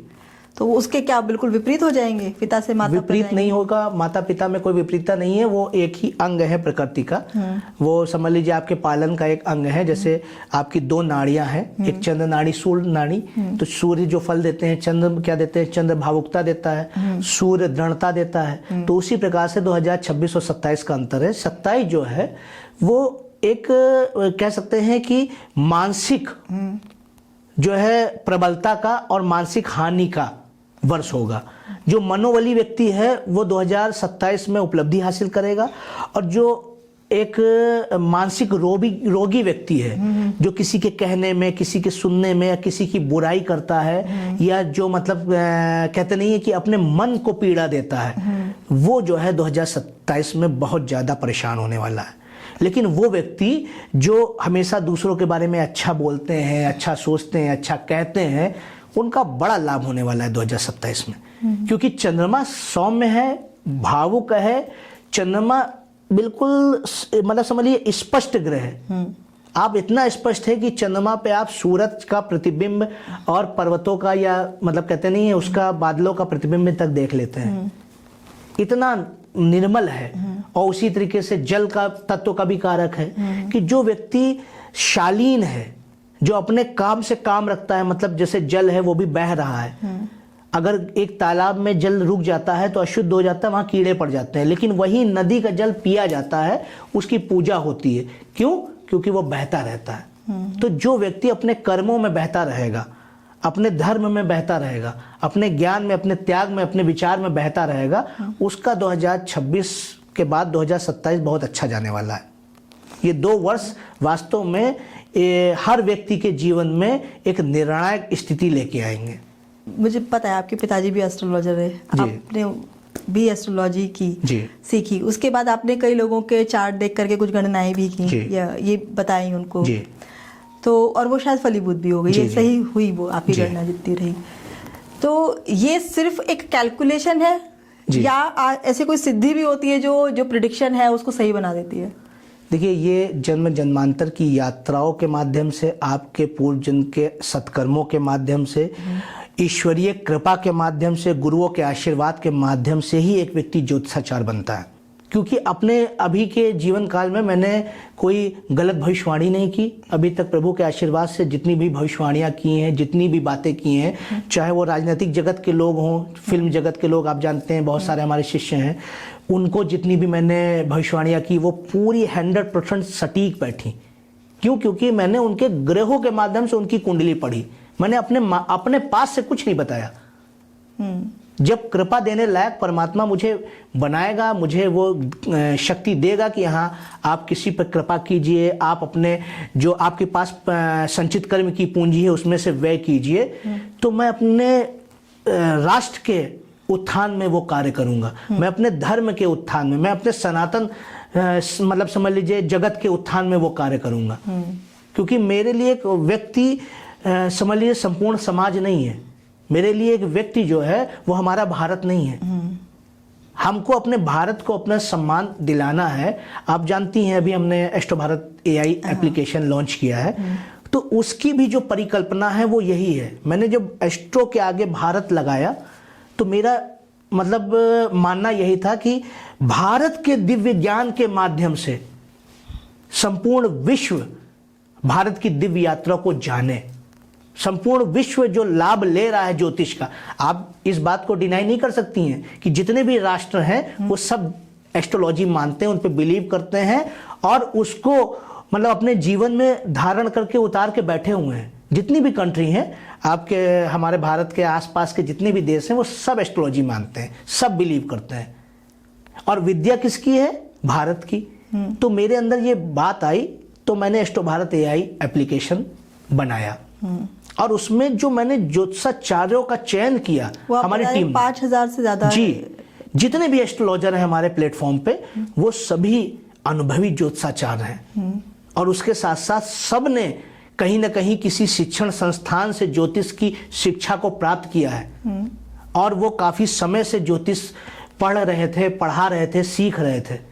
तो ये चीजें जो हैं, आपकी जब यात्रा प्योर होगी, पवित्र होगी, तो आप निश्चित ये मान लीजिए कि समय अवश्य लगेगा लेकिन शानदार होगी। तो वो शानदार यात्रा के लिए, उस शानदार भारत के दिव्य ज्ञान की यात्रा के लिए मैं प्रयास कर रहा हूँ। और ये प्रभु की का आशीर्वाद है, मेरे पिता का तपोबल है, मेरे गुरु का आशीर्वाद है और मेरे जो 9 ग्रह हैं उनकी मेरे ऊपर कृपा है, मेरी माता का आशीर्वाद है और भी तमाम ऐसे छुपे हुए लोग हैं जिन्होंने बहुत कृपा की है, बहुत आशीर्वाद सहयोग दिया है समय समय पे। उन सब के आशीर्वाद से ये निश्चित तौर पे आप ये जान लीजिए कि भारत में एक ज्योतिष का ये जो काल है इसका उदय होने वाला है। संपूर्ण विश्व भारत की इस दिव्य ज्ञान का साक्षी बनेगा और नतमस्तक होगा। ये मैं आपके पॉडकास्ट के माध्यम से कहने जा रहा हूँ। समझ लीजिए भविष्यवाणी कर रहा हूँ कि ज्योतिष जगत में आपको विगत 2-3 वर्षों में बहुत बड़ी क्रांति देखने को मिलेगी। हमारे देश के माननीय प्रधानमंत्री और हमारे जितने भी सनातन संस्कृति को मानने वाले, हमारे वेद व्यवस्था को मानने वाले जितने भी मुख्यमंत्री हैं, मैं सबसे निवेदन करूंगा कि ज्योतिष पर विशेष तौर पे ध्यान दें, सम्मान दें, ज्योतिषाचार्यों को, ज्योतिष को सम्मान दें और इस विद्या के माध्यम से जो वास्तविक लाभ समाज को मिल सकता है, चारित्रिक लाभ मिल सकता है, उसके लाभ के लिए प्रयास करें। अभी मैं माननीय प्रधानमंत्री जी से भी एक निवेदन करता हूँ और जाऊँगा भी, मिल के अभी हमारा कुछ लोगों से बातचीत चल रही है। तो मेरा एक प्रयास है कि एस्ट्रोलॉजी जो सिलेबस में लाई जाए। मैं अभी यही पूछने वाली थी जी कि हम इतना चाह रहे हैं कि हम जो नागरिक है देश के जी वो या इस सनातन धर्म को मानने वाले लोग हैं वो वेदों को पढ़ें, वो पुराणों को पढ़ें, जो हमारी पुस्तकें हैं, धार्मिक पुस्तकें हैं, उन्हें पढ़ें, लेकिन कभी उन्हें हमारे सिलेबस में क्यों नहीं डाला गया?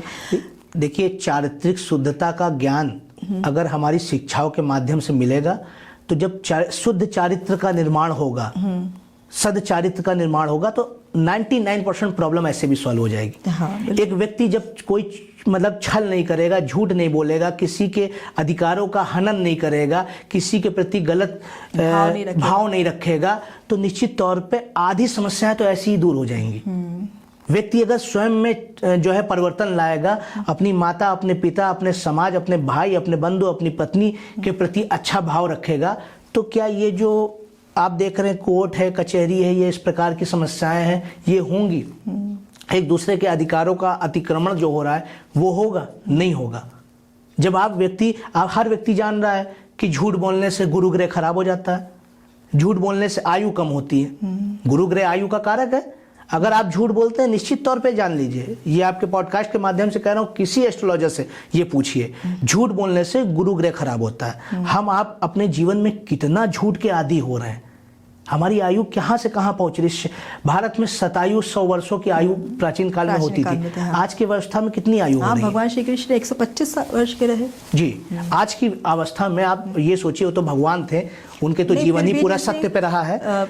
लेकिन जो है आज की व्यवस्था 75 आयु के रहे वो भी। जी, आज के समय में 60-50 कोई मतलब वो नहीं है। क्यों? क्योंकि व्यक्ति का को मतलब उसको मतलब पता ही नहीं है कि सच भी बहुत बड़ी चीज है, और सच का जो बल है, सत्य का जो बल है, उस बल के बाद आपके पीछे देवता आके खड़े हो जाते हैं। और जब देवता आपके पीछे आके खड़े हो जाएंगे तो आप निश्चित तौर पे जान लीजिए, कोई भी समस्या आपका कुछ बिगाड़ नहीं सकती है।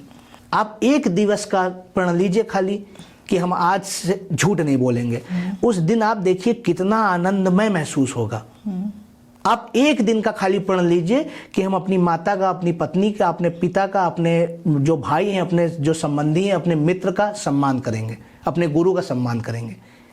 एक दिन खाली आप ऐसा करिए कि जब भगवान से पूजा करने जाइए तो उस दिन कुछ मत मांगिए, सिर्फ भगवान से आराधना करिए। अगर वो दिन आपके जीवन का सबसे अच्छा दिन नहीं होगा तो आप कहिएगा, इतना अंदर से अच्छा महसूस होगा। हम भगवान के पास जाते हैं, पहले ही मांगते हैं, भगवान भी समझ जाता है कि ये मुझे सिर्फ मांगने आया है मुझसे। मैंने इसको इतना बढ़िया पर्यावरण दे दिया, मुफ्त की हम वायु दे रहे हैं, जल दे रहे हैं, अन्न दे रहे हैं, जन्म दिया हमने इसको, सिर्फ मांगने के लिए दिया? नहीं, मनुष्य को तो बलवान बनाया है उसने संपूर्ण जगत का पालन करने के लिए। आज आप देखिए धरती पे अतिक्रमण हो गया है, अन्य जीवों का कोई स्थान नहीं रह गया। हम लोग एक आतताई मतलब बन गए हैं, पेड़ों को काट रहे हैं, जलवायु को अशुद्ध कर रहे हैं। हम पशु पक्षियों के प्रति कैसी भावना रख रहे हैं, क्या उनके प्रति कृत्य कर रहे हैं। ठीक है, आज आप देखिए कितना मतलब समझ लीजिए सृष्टि सिर्फ ये हो गया कि सिर्फ मनुष्य की है, सिर्फ मानव की है, अन्य किसी जाति की, अन्य किसी जीव की है ही नहीं। अधिकार है, सबका अधिकार है ना। परमात्मा ने तो वही जो है वायु आपको दिए, वही चींटी को दिए, वही मच्छर को दिए, वही कुत्ते को दिए, वही गाय को दिए, वही बंदर को दिए। लेकिन हमने क्या किया? हमने उसमें भेद कर दिया।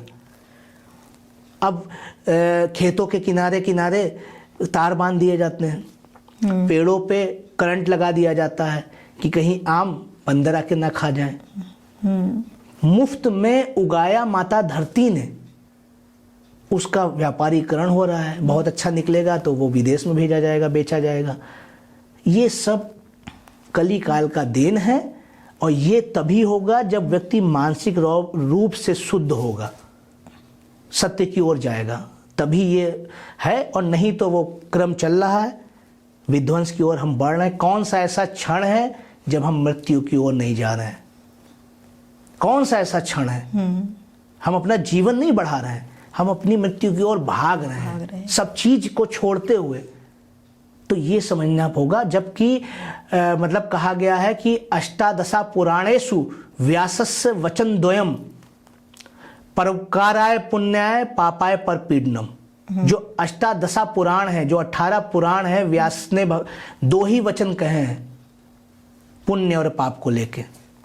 जो परोपकार है वही पुण्य है और किसी के प्रति गलत करना वही पाप है। तो ये चीज को हमको समझना चाहिए। हमारे वेद पुराण में 2 शब्द में भगवान व्यास ने ये बात कह दी। तो ये जब हम समझ जाएंगे तो निश्चित तौर पे आप देखिए कि एक संत इसीलिए सुखी है। आज मोक्ष का जो रेशियो है वो बहुत कम है धरती पे। एक आज मेरी नजरों में पूजनीय सिर्फ 3 लोग हैं, एक नारी, एक किसान और एक देश का जवान। नारी किसी स्वार्थ से अपने परिवार, अपने पति की सेवा नहीं करती है, पूरा जीवन अपना लगाती है। एक देश का जो जवान है वो अपना प्राण न्यौछावर कर देता है देश के लिए। सही बात है। मतलब उतनी तो सैलरी भी नहीं मिलती, अपना पूरा जीवन समर्पित कर देता है। और एक किसान है, अपना दिन रात पसीना बहाता है और उसको मतलब वो जो अपनी मतलब पैदावार है उसका सही मूल्य तक नहीं मिलता है। ये तीनों मोक्ष के अधिकारी हैं, क्योंकि ये जो कर्म कर रहे हैं ये सत्कर्म है, ये परमात्मा के लिए जी रहे हैं। हमारी पूरी चर्चा जो है विश्वास और अंधविश्वास के इर्द गिर्द ही घूमी है जी। तो एक लाइन में आप कैसे अंतर बताएंगे कि कहाँ अंधविश्वास हो जाता है और कहाँ विश्वास, कहाँ तक विश्वास रहता है? देखिए, जब भी कार्य अनैतिक होगा और आपके लाभ का होगा, स्वार्थ का होगा, तो वो अंधविश्वासी हो जाएगा। ठीक है। और जब कार्य आप अपने जो मनस पटल है उस पे तौल के कोई कार्य करेंगे, धर्म संगत करेंगे, तो वो निश्चित तौर पे वो अंधविश्वास नहीं हो सकता। कोई भी आज का धर्म संगत कार्य अंधविश्वास नहीं होता है। और जो भी धर्म संगत से जो हट के कार्य करते हैं वही अंधविश्वास होता है। हमारे धर्म में कभी भी ये जो क्या बोलते हैं मतलब इस प्रकार की तमाम जो कुप्रथाएं थी वो नहीं रही। हमारे यहाँ शुरू से देखिए 9 दुर्गा हम लोग के यहाँ आती है, तो वो क्यों आती है? वो इसीलिए आती है कि नारी की पूजा हम लोग करनी चाहिए। जो नारी पूरी सृष्टि को चला रही है वो पूजा करनी चाहिए। हमारे तो जितने सारे त्योहार है धर्म के आधार से हमको मिले हैं ना, हमको तो वेद और पुराण के आधार से मिले हैं ना वो त्योहार। तो उन त्योहारों के माध्यम से हमको शिक्षाएं दी गई हैं कि हम समझ पाए कि क्या विश्वास है, क्या अंधविश्वास है। जब आप किसी मतलब अपने स्वार्थ में पढ़ के कोई कार्य करते हैं तो अंधविश्वास की तरफ चले जाएंगे। और जब आप अपने मतलब स्वार्थ, तो मतलब एक कहने की बात हो गई, जब व्यक्ति इस तुला पे तौल के कोई कार्य करता है कि नहीं हमको धर्म संगत कार्य करना है, तो व्यक्ति विश्वास करेगा। जब अपने मनस पटल पे तौलेगा, चीज़ों को समझेगा, शिक्षा को, चाहे वो संस्कार हो चाहे वो संस्कृति हो, इसके माध्यम से कोई कार्य करेगा तो वो विश्वासी होगा। और जब इनसे दूर हो जाएगा तो अंधविश्वासी हो जाएगा। आप ने जो गणनाएं की वो कई लोगों की सही भी हुई जी। तो जब आप कोई गणना करते हैं तो वो सिर्फ एक कैलकुलेशन होता है या वो आपकी कोई सिद्धि है कि जिसकी वजह से जो भी आप प्रिडिक्शन कर रहे हैं वो सही बैठती है? देखिए, वास्तव में जो तप है वही सिद्धि है। तप के पश्चात ही सिद्धि प्राप्त होती है। ठीक है।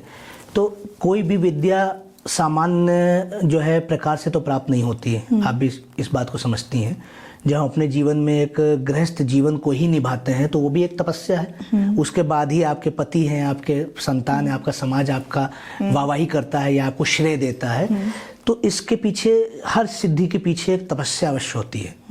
वो चाहे अपने गुरु की तपस्या हो, अपने जीवन में अपने आचरणों के प्रति तपस्या हो, ठीक है, या किसी ईश्वर का ध्यान रख के किसी मंत्र, किसी दिव्य शक्ति का आवाहन करके वो प्रयास किया जाए, तो ये तो एक हमारे संचित कर्मों की पूंजी होती है।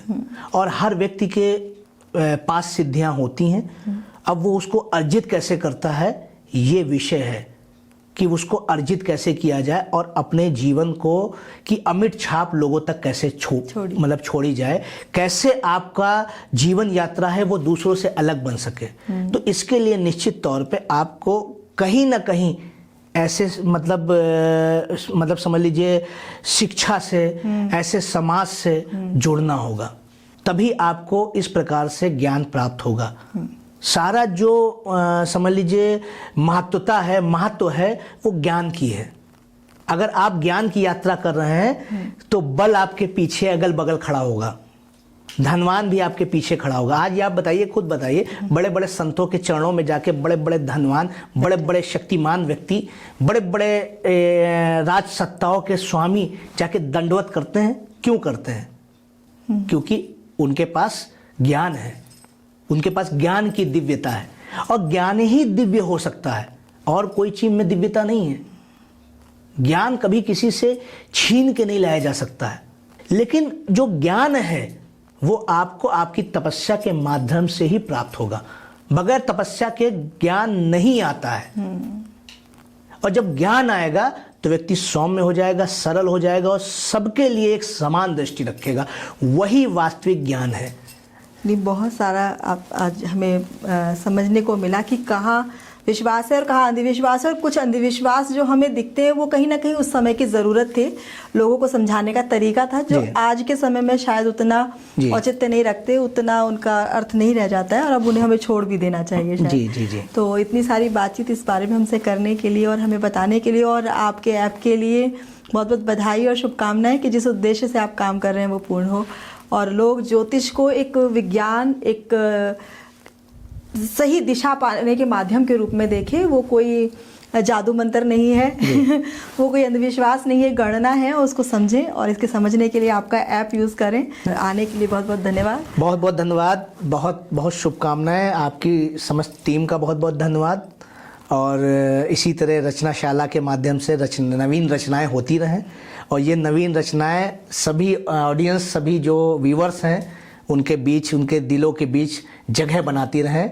और सभी व्यूवर्स से एक हमारा रिक्वेस्ट है कि बहुत सारी हमारी जो टीम है बहुत मेहनत करती है, और जो है आपका वास्तविकता में देखा जाए तो हर क्षेत्र में लोगों से सवाल पूछना और उस ज्ञान को सराहना, और जिस प्रकार से आप भी एक तपस्या ही कर रही हैं, तो सभी से निवेदन है कि आप इनके रचनाशाला के चैनल को लाइक करें, सब्सक्राइब करें, और सभी लोग इस पॉडकास्ट को शेयर कीजिए, जिसमें हमारा एक ये जो प्रयास है कि हम धर्म की यात्रा को जन जन तक पहुंचाएं, वो सभी तक पहुँचे, वो सभी सही लोगों तक पहुँचे। और जितने भी सनातनी हैं वो हमारे एस्ट्रो भारत AI ऐप को डाउनलोड करें, उसको देखें, और इस यात्रा को संपूर्ण विश्व तक पहुँचाएं। धन्यवाद।